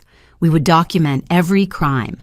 And we would make sure the whole world knew exactly what kind of man he is. Derek's face had gone gray. He looked at Ethan, then at me, then back at the photograph on the screen. I didn't mean for her to, he started. Yes, you did, Ethan said quietly. Maybe not consciously, but you knew what you were doing. You knew she'd lose her job. You knew no one would hire her. You knew you were destroying her. You just didn't care. James Caldwell cleared his throat. Mrs. Blackwell, I need to understand how much of this evidence is admissible in court. All of it, I said. The FBI issued a Title III wiretap warrant in January 2021. Federal law supersedes Illinois' two-party consent law. Every recording Ethan made under that warrant is legally admissible. Plus, Derek's office phone was covered under Sterling and Chase's workplace monitoring policy, which he signed in 2014. The company has the right to record any call made from a company line. I clicked to the next image, a signed document with Derek's signature at the bottom. And the Klaus Vandenberg calls, I continued. Those were routed through New York, a one-party consent state. Every word Derek said is evidence. One of the board members, a younger man named David Walsh, spoke for the first time. What about the videos recorded on Ethan's phone during meetings he attended with Derek? I said. 63 clips over 7 years. Derek invited Ethan to strategy sessions, client meetings, private dinners. Ethan recorded everything, and every single recording was made with FBI authorization. David looked at Ethan. You wore a wire for 7 years. No, Ethan said. I wore a wire for my sister. Derek surged to his feet, his chair clattering backward. This is entrapment, you set me up. Entrapment requires law enforcement to induce someone to commit a crime they wouldn't otherwise commit, I said calmly. You were already embezzling funds, defrauding charities, and stealing client data before Ethan ever met you. He didn't make you do anything, Derek. He just made sure there was a record. Derek's hands were shaking. Why go through all this? Why not just turn me in 7 years ago? Because a civil lawsuit wouldn't have been enough, I said. You would have settled, paid a fine, moved to another firm, and in 5 years, you'd be doing the same thing to someone else. We needed a federal case, a RICO prosecution, a pattern of criminal activity spanning multiple years and multiple victims. We needed you to bury yourself so deeply that you'd never get out. I stepped closer. And you did, Derek. You buried yourself. Every lie you told, every dollar you stole, every family you defrauded. Ethan and I just made sure someone was watching. James Caldwell stood slowly. Mrs. Blackwell, what happens now? I looked at the 15 faces around the table, board members, partners, men who'd worked alongside Derek for years. Now, I said, now you see the rest. But the recordings were just the beginning. Derek thought the prenup protected him. He had no idea I'd rewritten the rules of the game. I clicked to the next slide. Prenuptial Agreement, August 10th, 2020. Signed. 2 days before wedding, August 12th, 2020, drafted by Paul Winters, Esquire. Derek Blackwell's attorney. Reviewed by Margaret Campbell Esquire, Cassie Monroe's independent counsel. Derek insisted on a prenup, I said, turning to face the room. He was terrified I'd take his money in a divorce, so I agreed, but I added a clause buried on page 11, paragraph 4. Derek's attorney read it. Derek didn't. I clicked again. Clause 11.4, liquidated damages for fraud. In the event that either party engages in financial fraud, embezzlement, or material misrepresentation during the marriage, the breaching party shall pay liquidated damages of $5,000. 000 to the non-breaching party, in addition to a division of 100% of marital assets in favor of the non-breaching party. Derek stared at the screen, his face draining of color. You didn't read it, I said calmly. You just signed, because you were so confident I had nothing. But here's the thing, Derek fraud isn't just lying to me. It's lying to clients, lying to investors, lying to the government, and you've been doing that for 7 years. I clicked to the next slide.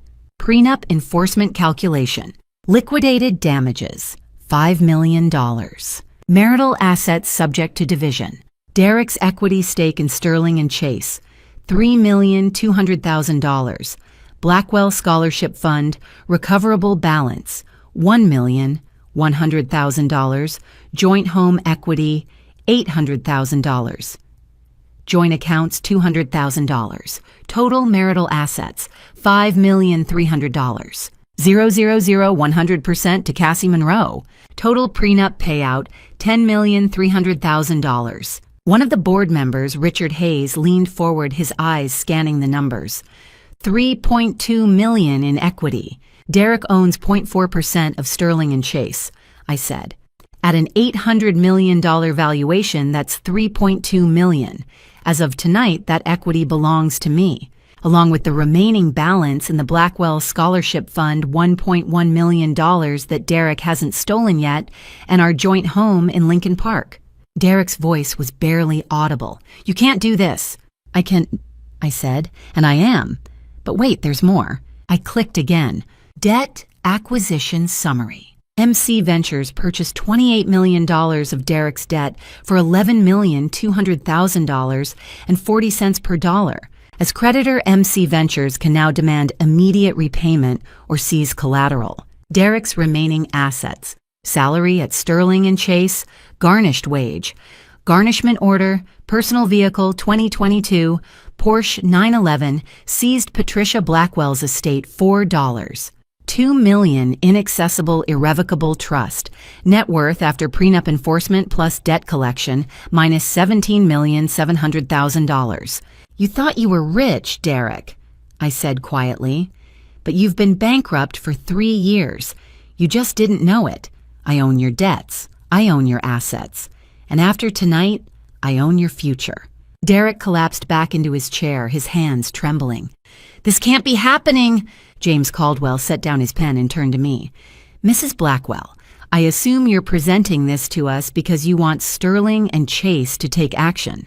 I'm presenting this because in about 5 minutes, FBI Special Agent Sarah Reynolds will walk through that door with an arrest warrant. I wanted you to see the evidence first, because when Derek is gone, Sterling and Chase will need new leadership. And I'm prepared to offer a $50 million capital injection in exchange for a board seat and a commitment to compensate Derek's victims. The room went silent. James stared at me. You want a board seat? I already own 19% of this firm, I said. I could have demanded a seat years ago, but I waited because I wanted you to understand exactly who Derek Blackwell is before I stepped into the light. I turned to face Derek. You spent 4 years thinking I was nothing, a struggling writer, a burden, someone you could humiliate at parties and dismiss in boardrooms. But the truth is, Derek, I've been 10 steps ahead of you since the day we met. I married you to destroy you, and tonight that's exactly what I'm doing. Derek's voice cracked. Why go through all this? Why not just turn me in 7 years ago? Because Lily Harper deserved more than a settlement, I said. She deserved justice, real justice, the kind that puts you in federal prison for 20 years, The kind that strips you of every dollar you stole, every lie you told, every life you ruined. So Ethan and I built a case, a federal RICO case, wire fraud, mail fraud, embezzlement, charity fraud, securities violations, and we made sure every single crime was documented, recorded, and admissible in court. I stepped closer. You killed my best friend Derek. You stole her work, destroyed her reputation, and drove her to suicide. And then you spent 7 years doing the same thing to 247 other families. You're not just a thief, you're a predator. And tonight, the world is going to know it. Derek's face twisted with rage. You're insane. The door opened. A woman in a navy suit stepped inside holding a black leather credential case. Behind her, 2 more agents and FBI windbreakers flanked the doorway. Special Agent Sarah Reynolds, FBI. She said, her voice calm and authoritative. She looked directly at Derek. Derek Blackwell, I have a warrant for your arrest on charges of wire fraud, mail fraud embezzlement, and conspiracy to commit racketeering. Derek stood abruptly, his face draining of color. This is entrapment. I want a lawyer. You'll have the opportunity to call an attorney once we're at the field office, Agent Reynolds said. But before we take you into custody, Mrs. Blackwell has requested a few more minutes. There's someone here who deserves to speak. She looked at me. I nodded. Thank you, Agent Reynolds. She stepped back, positioning herself near the door. The 2 agents remained in the hallway. James Caldwell turned to me.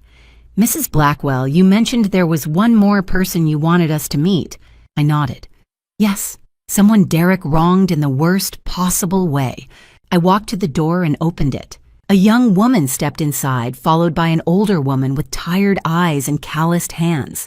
The younger woman was 19, maybe 20, with dark hair pulled back in a ponytail and an MIT sweatshirt that looked like it had been washed 100 times. She carried herself with the careful composure of someone who'd learned early that the world doesn't give second chances. Gentlemen, I said, turning to face the board, I want you to meet someone. The young woman stepped forward. This is Sophie Martinez, I said. 2 years ago, Derek promised her a full-ride scholarship to MIT through the Blackwell Scholarship Fund. Sophie was valedictorian of her high school class in South Chicago, 4.0 GPA, perfect SAT score. She dreamed of becoming a biomedical engineer. Sophie looked directly at Derek, who sat frozen in his chair, his face ashen. You came to my school in the spring of 2022. Sophie said, her voice steady but tight. You gave a speech about how education changed your life. You said you wanted to give kids like me the same opportunity. You promised me $320,000 for 4 years at MIT tuition room board, everything. You handed me a certificate in front of the entire school. My family celebrated. My mother cried. We thought our lives were about to change. I clicked the remote. The projection screen flickered to life. Blackwell Scholarship Fund Certificate. Awarded to Sophie Martinez. Amount $320,000. Full scholarship. 4 years institution. Massachusetts Institute of Technology. Signed by Derek Blackwell. Founder date April 15, 2022. The certificate filled the screen official letterhead, Derek's signature in bold black ink, a gold seal in the corner. Sophie's voice cracked slightly. But when I showed up at MIT for orientation in August 2022, the financial aid office had no record of the scholarship. They said no payment had been received. My mother called your office 14 times. You never called back. We had 48 hours to pay tuition or I'd lose my spot. My mother sold her car. We borrowed $50,000 from relatives. Now I'm $80,000 in debt, working 2 jobs just to stay in school. The older woman, Sophie's mother, Maria Martinez, stepped forward. Her voice was quiet but fierce. My daughter should have been free, she said, looking at the board members, not at Derek. She earned that freedom herself with her own hard work, and this man stole it from her. I clicked to the next slide. Blackwell Scholarship Fund. Full breakdown 2021 to 2023. Total funds raised $12,400,000. Scholarships promised. 2021 60 students. 2022 80 students, including Sophie Martinez. 2023 107 students. Total 247 students. Scholarships actually awarded $0. Administrative costs declared $11,800,000, 95%. Remaining balance $600,000, 5%. Actual destination of $11.8 million. Derek Blackwell's offshore accounts, Cayman Islands, Bahamas. The room went silent. Sophie isn't alone, I said. There are 246 other families just like hers. Kids who were promised a future, parents who made sacrifices based on Derek's lies. I've contacted every single one of them. 198 have agreed to join a class action lawsuit. The remaining 49 have been referred to the IRS Criminal Investigation Division. I clicked again. Criminal referrals to IRS, criminal investigation, charity fraud, $11,800,000 stolen from 501c3 tax-exempt fund. Tax evasion, $8,200,000, unreported offshore income. Expected federal penalty, 10 to 20 years prison asset forfeiture, full restitution to victims. Class action lawsuit. 198 families participating, individual criminal complaints. 49 families, IRSC. Derek lifted his head, his eyes red-rimmed. I was going to pay them back. I just needed more time. Klaus was about to invest. Klaus doesn't exist, Derek, I said, my voice cutting through his protest. There was no investor. No $50 million. It was me the entire time. I spent 18 months building a fake identity just to get you to confess your crimes on tape. And you did. Every word. I clicked to the final slide. Klaus Vandenberg fabrication process. Total investment in deception, $180,000. Components. Website, Zurich office rental planted articles. Financial Times, Bloomberg, $120,000. AI deepfake voice synthesis software, $35,000. Fake track record, LinkedIn profile. Receptionist service, $25. 000 AI deepfake calls with Derek Blackwell, 67 recorded conversations, Derek's recorded admissions. I've been creative with off-book opportunities, client money mostly, small amounts they won't notice. The charity money is just sitting there. I'll replace it later when the Klaus deal comes through. I need to move $8 million without the firm noticing. Can you structure it as a private placement? You confessed everything, Derek, I said quietly. And I have every word. Derek's head dropped into his hands. His shoulders shook. James Caldwell turned to Sophie. Ms. Martinez, what do you need from Sterling and Chase? Sophie looked at him surprised. I don't know. I just wanted someone to know what he did. I wanted people to understand that we're not numbers. We're real. We had dreams. You'll get your scholarship, James said firmly. Sterling and Chase will cover your remaining tuition room and board for the next 2 years, and we'll work with Mrs. Blackwell to establish a victims' compensation fund for the other families. You have my word. Sophie's eyes filled with tears. Thank you. Maria Martinez reached for her daughter's hand. Agent Reynolds stepped forward from her position near the door. Mr. Blackwell, it's time. Derek stood slowly, his movements mechanical. He looked at Sophie, then at me. You destroyed me, he whispered. No, I said. You destroyed 247 families. You destroyed Lily Harper. You destroyed every person who trusted you. I just made sure there was a record. Agent Reynolds gestured to the 2 agents in the hallway. They stepped forward. Derek Blackwell. She said, you have the right to remain silent. Anything you say can and will be used against you in a court of law. You have the right to an attorney. If you cannot afford an attorney, one will be appointed for you. The agents moved to either side of Derek. But before they could cuff him, Derek reached into his jacket pocket.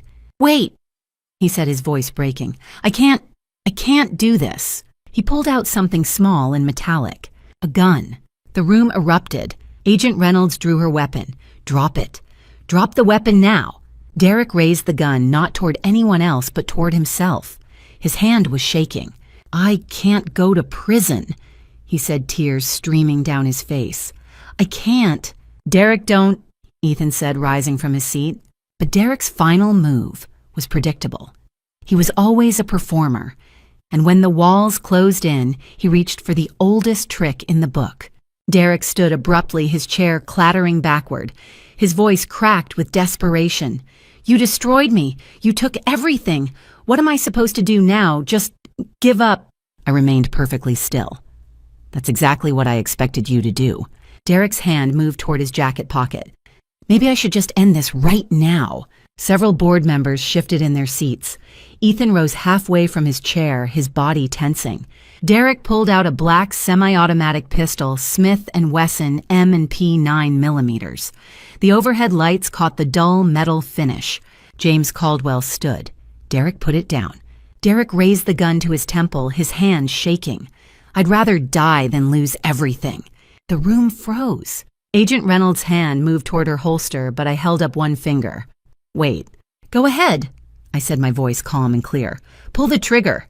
Every head in the room turned toward me. Derek's eyes widened. "What?" "You heard me," I said. "Pull the trigger, Derek. If you're really going to do it now, but we both know you won't." His finger trembled on the trigger. "You think I don't have the courage?" "I know you don't," I said, "because 2 weeks ago, Ethan replaced the ammunition in that gun with dummy rounds. You're holding training bullets, Derek. They won't fire." But more importantly, I clicked the remote. The projection screen flickered. Derek Blackwell rehearsal video, recorded hidden camera. Derek's office, Sterling and Chase date, February 18th, 2024, 11:47 p.m., duration 4:32. The video began to play. The screen showed Derek's office at night empty except for Derek himself standing in front of the floor-to-ceiling window with the Chicago skyline behind him. He held the same gun, the same Smith & Wesson M&P 9mm. He faced his reflection in the darkened glass, adjusting his grip on the weapon. "Okay, here's the move," Derek said to himself, his voice clear on the recording. "I say, I'd rather die than lose everything. Then I point the gun at my head. Everyone panics. Cassie panics. And in the chaos, I can destroy evidence and get out. It's just theater. Just theater." On screen, Derek raised the gun to his temple, practicing the angle. He adjusted his facial expression. Anguish, desperation, rage. He rehearsed the line delivery, testing different inflections. "I'd rather die than lose everything." Pause. "I'd rather die than lose everything." Longer pause. "I'd rather die than lose everything." He checked his watch, timing the dramatic beat. The room was silent except for the audio from the video. In the present, Derek's face had gone white. The gun trembled in his hand. James Caldwell stared at the screen, his expression shifting from shock to disgust. "You were rehearsing?" One of the board members, Richard Hayes, pushed his chair back. "He was planning this. For months." I stood and walked slowly toward Derek. "You were never going to pull the trigger. You're too much of a coward. But you were willing to let everyone in this room think you might to manipulate us to buy time to escape justice. That's who you really are, Derek. A performer, a fraud. And your final act just ended." Derek's hand dropped. The gun clattered to the floor. He fell to his knees. "Please," he whispered, his voice breaking. "Cassie, please, I'll pay everyone back. I'll fix this."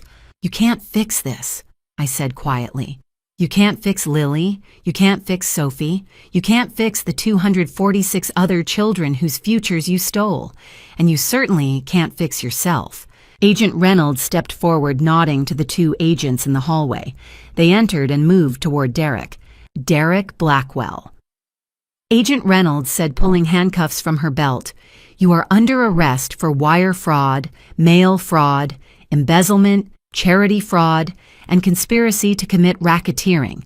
You have the right to remain silent.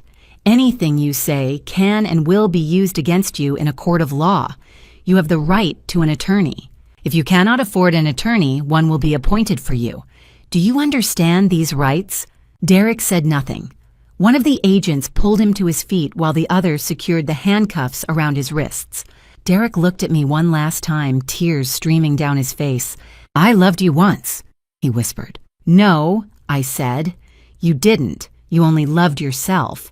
And now you'll have 20 years in federal prison to think about that." The agents led him toward the door. Derek's legs barely supported his weight. He looked back at the boardroom, at James Caldwell, at the 11 directors, at Ethan, at me. Then he was gone. The door closed. For a long moment, no one spoke. Agent Reynolds picked up the gun from the floor with a gloved hand, checked the magazine, and shook her head. Dummy rounds, every single one. She looked at me. You knew. Ethan told me 2 weeks ago, I said. When Derek started talking about his contingency plan, Ethan accessed his office after hours and swapped the ammunition. We couldn't let him hurt himself. We needed him alive to face trial. James Caldwell sank back into his chair. How long have you known about the rehearsal video? Since February 19th, I said. The hidden camera in Derek's office has been recording for 3 years. Ethan installed it with FBI authorization under the Title III warrant. We have hundreds of hours of footage. This was just the most theatrical. Richard Hayes rubbed his face with both hands. I've worked with Derek for 12 years. I had no idea. That's how predators operate. Ethan said quietly. They're charming, convincing, they make you believe you know them, but you never do. Agent Reynolds turned to James. Mr. Caldwell, I'll need you and your team to remain available for depositions over the next few weeks. We'll be building the federal case, and your cooperation will be essential. James nodded. You'll have everything you need. Agent Reynolds looked at me. Mrs. Monroe, 9 a.m. tomorrow at the field office. We'll go over your testimony and the evidence you've compiled.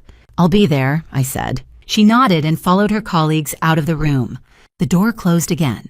The 15 of us sat in silence, board members, Ethan, James, and me. The projection screen still showed the frozen frame of Derek rehearsing his fake suicide, his face caught mid-performance. I clicked the remote. The screen went black. Sophie Martinez and her mother had left quietly during the arrest, but I could still see the weight of Sophie's words hanging in the air. We're not numbers. We're real. We had dreams. James Caldwell cleared his throat. Mrs. Monroe, what happens now? I looked around the table at the faces of men who, an hour ago, had thought they were attending an anniversary party. Men who now understood they'd been working alongside a criminal for over a decade. Now, I said, now we make sure every single family gets justice. We establish the compensation fund. We work with the FBI to recover every stolen dollar. And we make sure Derek Blackwell's name becomes a warning, not a legacy. Richard Hayes spoke. And Sterling and Chase cooperates fully with federal investigators, I said. You implement new compliance protocols. You audit every client account Derek touched. And you prove to the world that this firm is more than one man's crimes. James met my eyes. And your board seat? We'll discuss that tomorrow, I said. After the FBI deposition. After we've had time to process tonight. But yes, I want that seat. And I want to use it to make sure this never happens again. As Derek was led away, the board sat in stunned silence. But my work wasn't finished. There were still consequences to enforce. I didn't sleep that night. At dawn on August 13th, I drove to the FBI field office on West Roosevelt Road and sat in a small conference room with Agent Reynolds, watching Derek's arraignment on a closed-circuit monitor. The courtroom was sterile. White walls, fluorescent lights, the Great Seal of the United States, mounted above the judge's bench. Derek stood in an orange jumpsuit, his hands cuffed in front of him, flanked by 2 U.S. Marshals. His public defender, a tired-looking woman in her 40s, stood beside him with a stack of documents. The magistrate judge read the charges. United States of America versus Derek Michael Blackwell. Count 1 through count 23. Wire fraud in violation of Title 18, United States Code, Section 1343. Count 24. Conspiracy to commit racketeering in violation of Title 18, United States Code, Section 1961. Count 25 through count 36. Mail fraud in violation of Title 18, United States Code, Section 1341. Count 37 through count 43. Tax fraud in violation of Title 26 United States Code, Section 7206. 43 counts. Theoretical maximum sentence 120 years in federal prison. Derek's face was gray. His shoulders sagged. The judge continued. Mr. Blackwell, how do you plead? Derek's public defender leaned toward the microphone. Not guilty, Your Honor, and we respectfully request bail pending trial. The assistant U.S. attorney, a sharp-eyed man named David Walsh, rose from the prosecution table. Your Honor, the United States opposes bail. Mr. Blackwell presents a substantial flight risk. He maintains offshore accounts in the Cayman Islands and the Bahamas totaling $11.2 million, which the FBI has frozen pending forfeiture proceedings. He has no remaining ties to the community, no family support, no employment, and substantial criminal exposure. We request he be held without bail. The judge looked down at the file in front of her. Bail is denied. Mr. Blackwell will remain in federal custody pending trial. Next appearance is scheduled for September 15th. The gavel came down. Derek's shoulders shook. One of the marshals touched his elbow and he shuffled toward the side door. Agent Reynolds turned off the monitor. We've frozen $11.2 million in offshore accounts. The IRS is pursuing an additional $8 million in tax penalties. Between your prenup, the debt collection, and federal asset forfeiture, Derek Blackwell will die in debt. I nodded. Good. She handed me a manila folder. This is the restitution schedule. Once the criminal case concludes, the court will order Derek to pay back every dollar he stole. It won't be enough, he doesn't have enough, but it's a start. I opened the folder. 247 names, 247 families. We'll set up the victim compensation fund today, I said. MC Ventures will contribute $12.5 million. I'm asking Sterling and Chase to match it, $25 million total. Agent Reynolds met my eyes. That's more than most victims ever see. It's not enough, I said quietly, but it's something. That afternoon I drove to Sunrise Senior living in Oak Park. Patricia Blackwell sat in a chair by the window, her hands folded in her lap.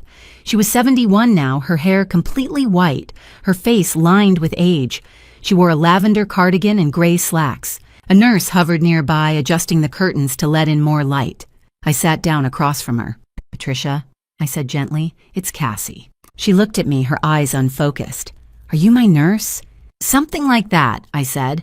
I'm here to make sure you're safe. Patricia would never understand what Derek had done. In a way, that was a mercy. The irrevocable trust I'd helped her establish 4 years ago would pay for her care for the rest of her life. $12,000 a month funded by her late husband's pension and investments. Derek would never touch a cent of it, but he'd tried. 2 days after his arrest, Derek's public defender filed an emergency motion in Cook County Probate Court. Patricia Blackwell lacked mental capacity to execute the irrevocable trust in August 2020. The trust should be declared invalid and the estate transferred to her son, Derek Blackwell. Margaret Campbell. Patricia's independent attorney filed a response the same day. I reviewed it in the FBI conference room while Agent Reynolds worked at her laptop. The defense was airtight. Dr. Harold Winter's 2020 Cognitive Assessment Mini-Mental State Examination score of 27 out of 30, indicating mild cognitive impairment, but a documented lucid interval. Patricia understood the nature and consequences of the trust. Video recording of the signing ceremony. 4 minutes and 18 seconds of footage showing Patricia asking questions, reading the documents, and signing voluntarily. Margaret Campbell explained every clause. Patricia stated on camera, I want to protect my assets from Derek. He's not responsible with money. Patricia's handwritten letter. August 20th, 2020. 2 pages in her own handwriting explaining her decision. Derek has always been reckless. I've watched him gamble away thousands of dollars. I've watched him lie to me about debts. Cassie has been kind to me. She visits me twice a week. She listens. I trust her to manage my affairs when I no longer can. This is my choice. No one is forcing me. Margaret Campbell's affidavit sworn statement confirming Patricia was represented by independent counsel that no undue influence was exerted and that Patricia's decision was informed and voluntary. On August 20th, Judge Ellen Morrison of the Cook County Probate Court issued her ruling. The irrevocable trust executed by Patricia Blackwell on August 22, 2020 was created during a documented lucid interval with full legal capacity. The petitioner, Derek Blackwell, has provided no credible evidence of fraud, undue influence, or lack of capacity. The trust is valid and enforceable.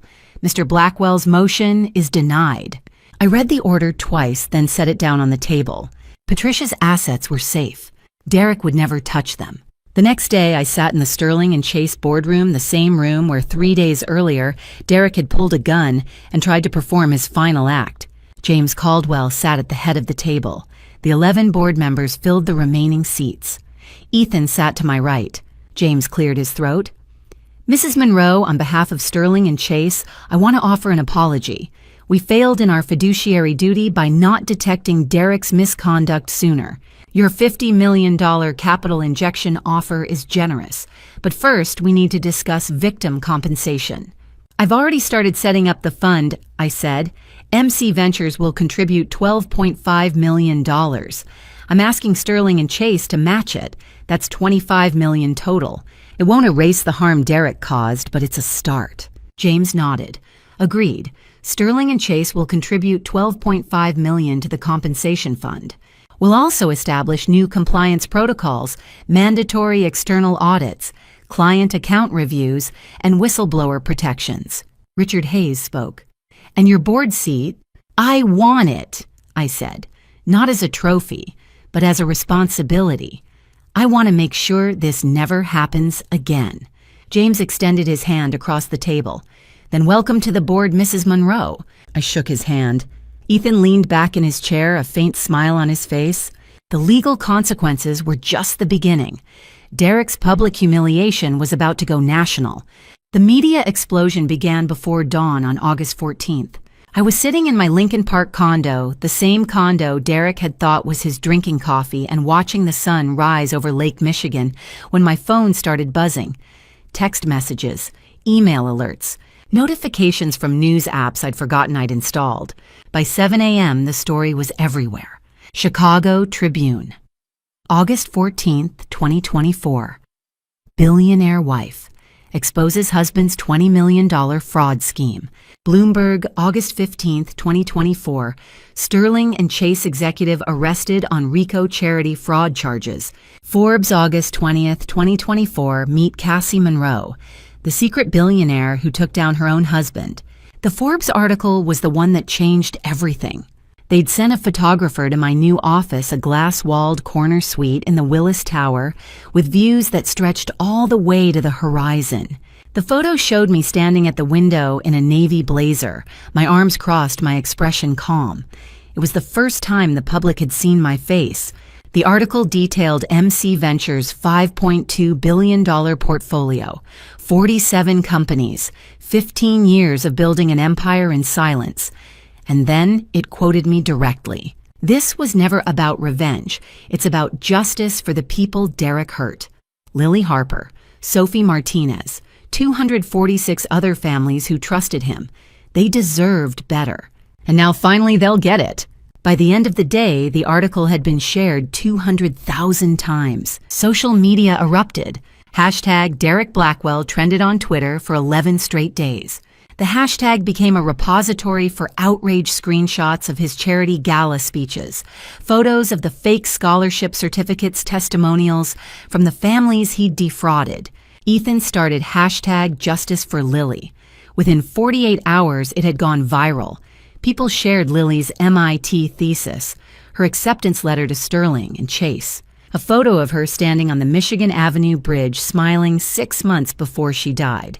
The 247 families began sharing their stories under hashtag Blackwell Scholars Fraud.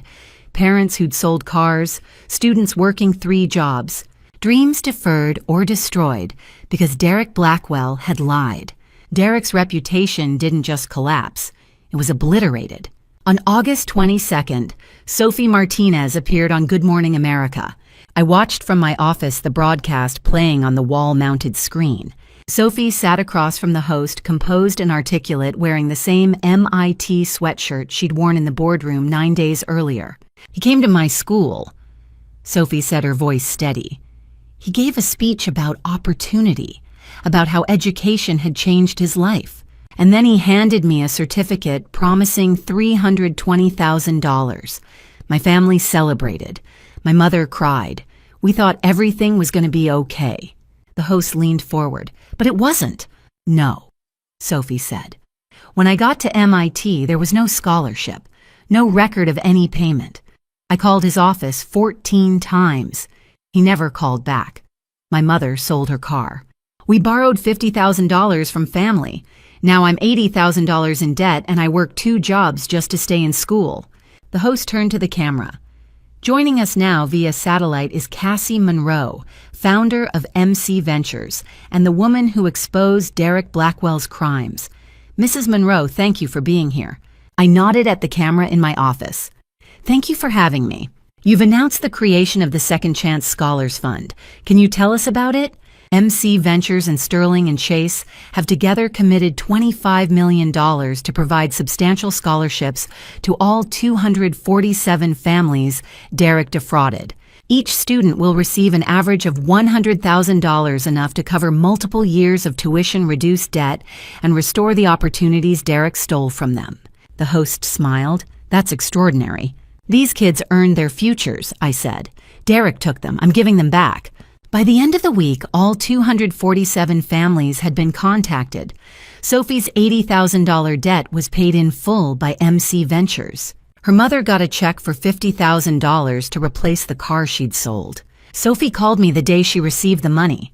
She cried on the phone for 5 minutes before she could speak. "Thank you," she finally whispered. "You gave me my life back." "You did that yourself," I said.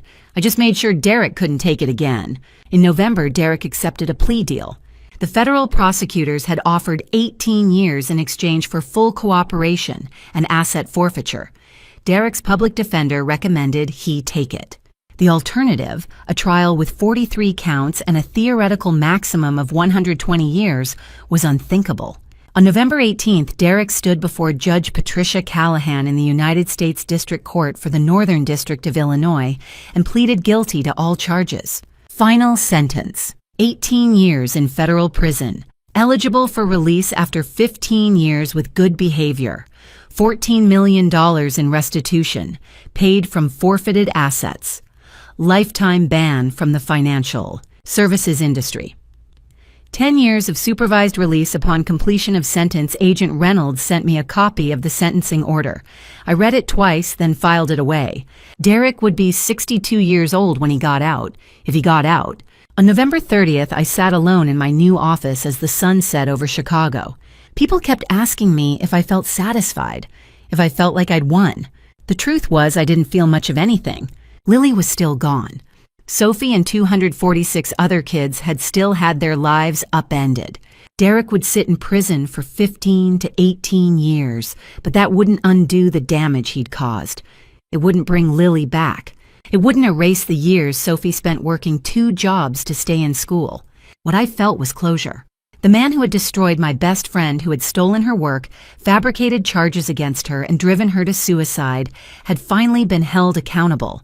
Not just in a civil lawsuit, not just with a fine or a settlement, but with 18 years in federal prison and the complete destruction of everything he'd built. Derek Blackwell's name would never be associated with success again. It would be a warning, a case study in fraud, a cautionary tale about greed and cruelty. And maybe in some small way, Lily could rest now. I stood and walked to the window, looking out at the city lights stretching toward the lake. Ethan had published a memoir, 7 Years How My Sister's Death Became My Mission. It debuted at number 3 on the New York Times bestseller list. He donated all the proceeds to mental health organizations. Sophie was thriving at MIT. She'd switched her major to biomedical engineering and joined a research lab studying Alzheimer's disease, inspired, she told me, by Patricia. Patricia herself remained at Sunrise Senior, living her care fully funded by the Irrevocable Trust. She didn't remember Derek. She didn't remember me. But twice a week I visited her anyway, sitting by the window and telling her stories about a daughter she'd never had. Sterling and Chase had implemented the reforms James Caldwell promised. I attended every board meeting. I reviewed every compliance report. I made sure that what Derek had done could never happen again. And Derek sat in a federal correctional institution in Terre Haute, Indiana, serving the first months of an 18-year sentence. I hadn't thought about him in weeks, until 16 months later, when I received a letter. It was from Derek. I almost didn't open it, but curiosity won. December 15th, 2025. The envelope arrived at my office on a cold Monday morning, forwarded through my attorney. The return address read FCI Sandstone Federal Correctional Institution, Sandstone, Minnesota. The sender, Derek Blackwell, number 84729-024. I stared at it for 10 minutes before opening it. Part of me wanted to burn it. Part of me wanted to throw it in the trash without reading a single word, but I needed to know. I slid my finger under the flap and pulled out 2 handwritten pages. Cassie, I don't expect forgiveness. I don't even expect you'll read this, but I need to say it anyway. I'm sorry. Not because it will change anything, but because it's true. I've had a lot of time to think in here, about Lily, about Sophia, about all the people I hurt. I told myself I was smart, that I deserved success. But the truth is, I was a coward. I always took the easy way, and it cost me everything. You were right. I never loved you. I only loved the image of you, the perfect silent wife who made me look better. I'm ashamed of that now. I heard about the scholarship fund. Thank you for doing what I should have done. Those kids deserve better. They deserve the truth. I'll be here for a long time. Maybe that's what I need. I hope someday I can become the man Lily thought I was when she first met me. But I know that's not your concern anymore. I hope you find peace, Cassie. You deserve it. Derek. I set the letter down on my desk. Too little, too late, I said aloud. Then I filed it away in a drawer and never responded. 13 months had passed since Derek Blackwell was arrested on the rooftop of the Chicago Athletic Association. 13 months since I watched FBI agents lead him out of that boardroom in handcuffs. 13 months since I stopped pretending to be someone I wasn't. A lot had changed. In December 2024, I went public as the CEO and founder of MC Ventures. The press conference was short, 10 minutes, no questions. I stated the facts: $5.2 billion under management, 47 portfolio companies, 15 years of building an empire in silence. Forbes named me to their Most Powerful Women in the World list in 2025. The photo showed me standing in my Willis Tower office, arms crossed, looking out at the Chicago skyline. The caption read, "The billionaire who brought down her own husband and rebuilt an industry." I launched the Second Chance Scholars Fund in Lily's name, $25 million, to provide substantial scholarships, an average of $100,000 per student, to all 247 families Derek had defrauded. I remained single-focused. MC Ventures expanded into clean energy and biotechnology. I hired the best people. I built companies that mattered. And once a month, I drove to Sunrise Senior Living and sat with Patricia Blackwell. She didn't recognize me anymore. Late-stage Alzheimer's had taken most of her memory. But I read to her anyway novels and news articles and stories about a daughter she'd never had. Derek was serving 18 years at FCY Sandstone, a medium-security federal prison in Minnesota. He worked in the prison library and taught GED classes to younger inmates. He'd be eligible for parole in 2039 at age 53. His net worth was negative $14 million. He owed the federal government more than he'd ever be able to repay. Ethan left finance entirely and became an advocate for corporate whistleblowers, working with nonprofits to protect employees who exposed fraud. In 2025, he published a memoir, 7 Years, The Long Game. It debuted at number 2 on the New York Times bestseller list. He donated every cent of the proceeds to mental health organizations in Lily's name. He spoke at universities Harvard, MIT, Northwestern about business ethics and the cost of silence. Students lined up after his talks asking how to do the right thing when the system rewards the opposite. "You find someone who believes the same thing you do," he told them, "and you don't give up, ever." Sophie Martinez graduated from MIT in May 2025 with a degree in biomedical engineering. She'd been hired by a medical device startup in MC Ventures, portfolio designing prosthetics for children, affordable, adaptable, life-changing. She became the public face of the Second Chance Scholars Fund, speaking at fundraisers and high schools across the country. "Cassie Monroe gave me my life back," she said in every speech. "I'll spend the rest of it making sure no other child goes through what I did." Patricia lived at Sunrise Senior, living her care fully funded by the irrevocable trust I'd helped her establish 6 years ago. She was 73 now, her mind almost entirely gone. She couldn't remember Derek. She couldn't remember me. But I visited her every month anyway. Derek had been barred by court order from contacting her until 2030. By then, she likely wouldn't remember him at all. Sterling and Chase restructured its board after the scandal. James Caldwell resigned. The association with Derek had damaged his reputation beyond repair. I declined the board seat, but remained a 19% shareholder. The firm paid $18 million in restitution to the clients Derek had embezzled from and implemented new compliance protocols, external audits, and whistleblower protections. Ethan consulted on the design. FBI Special Agent Sarah Reynolds was promoted to Assistant Special Agent in charge of the Financial Crimes Division. She used Derek's case as a training model for new agents: how to build a RICO case, how to work with cooperating witnesses, how to document evidence that would hold up in court. In an interview with the Chicago Tribune, she said, "Mrs. Monroe's documentation was the most meticulous I've seen in 20 years. She did half our job for us." December 20th, 2025. I stood in my office looking out at the Chicago skyline. The city stretched toward the lake, glittering in the late afternoon sun. On my desk sat a framed photograph of Lily Harper taken at her college graduation in 2013. She was smiling, her cap tilted slightly to one side, her whole life ahead of her. I picked up the frame and spoke to the image. "We did it, Lily," I said quietly. "He can't hurt anyone else. I hope that's enough. I hope you're finally at peace." There was a knock at the door. Ethan stepped inside. "You ready? The scholarship ceremony starts in an hour." I set the photo back on my desk. "Ready, let's go meet the next generation." People ask me if I regret the 4 years I spent married to Derek, if I regret the 7 years Ethan and I spent planning his downfall. The answer is no, because some things are worth waiting for. Justice is worth waiting for. And when you finally cut the thread on a burden you've carried for so long, you don't feel guilty. You feel free. And to you listening to this story, remember, this God gave us wisdom to discern truth from lies and patience to wait for justice.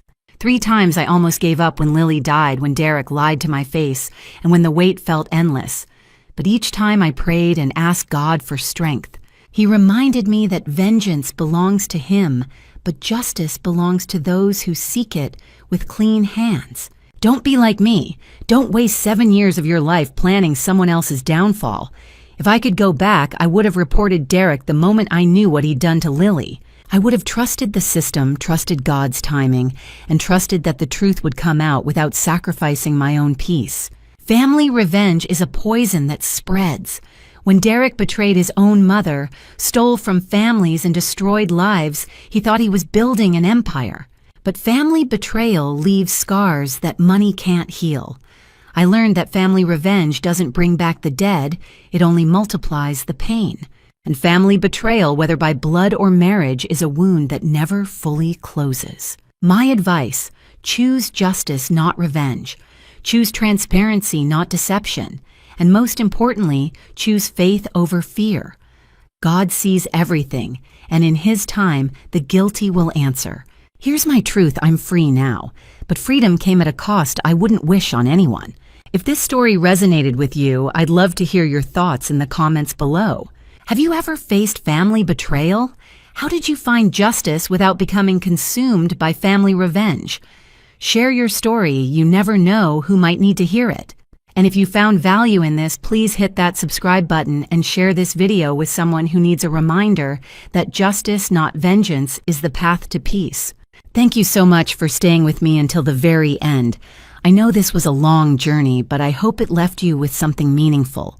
A final note. The stories I share may contain fictionalized elements created for educational and reflective purposes. If this content isn't for you, feel free to explore other videos that better suit your preferences. Take care, and I'll see you in the next one.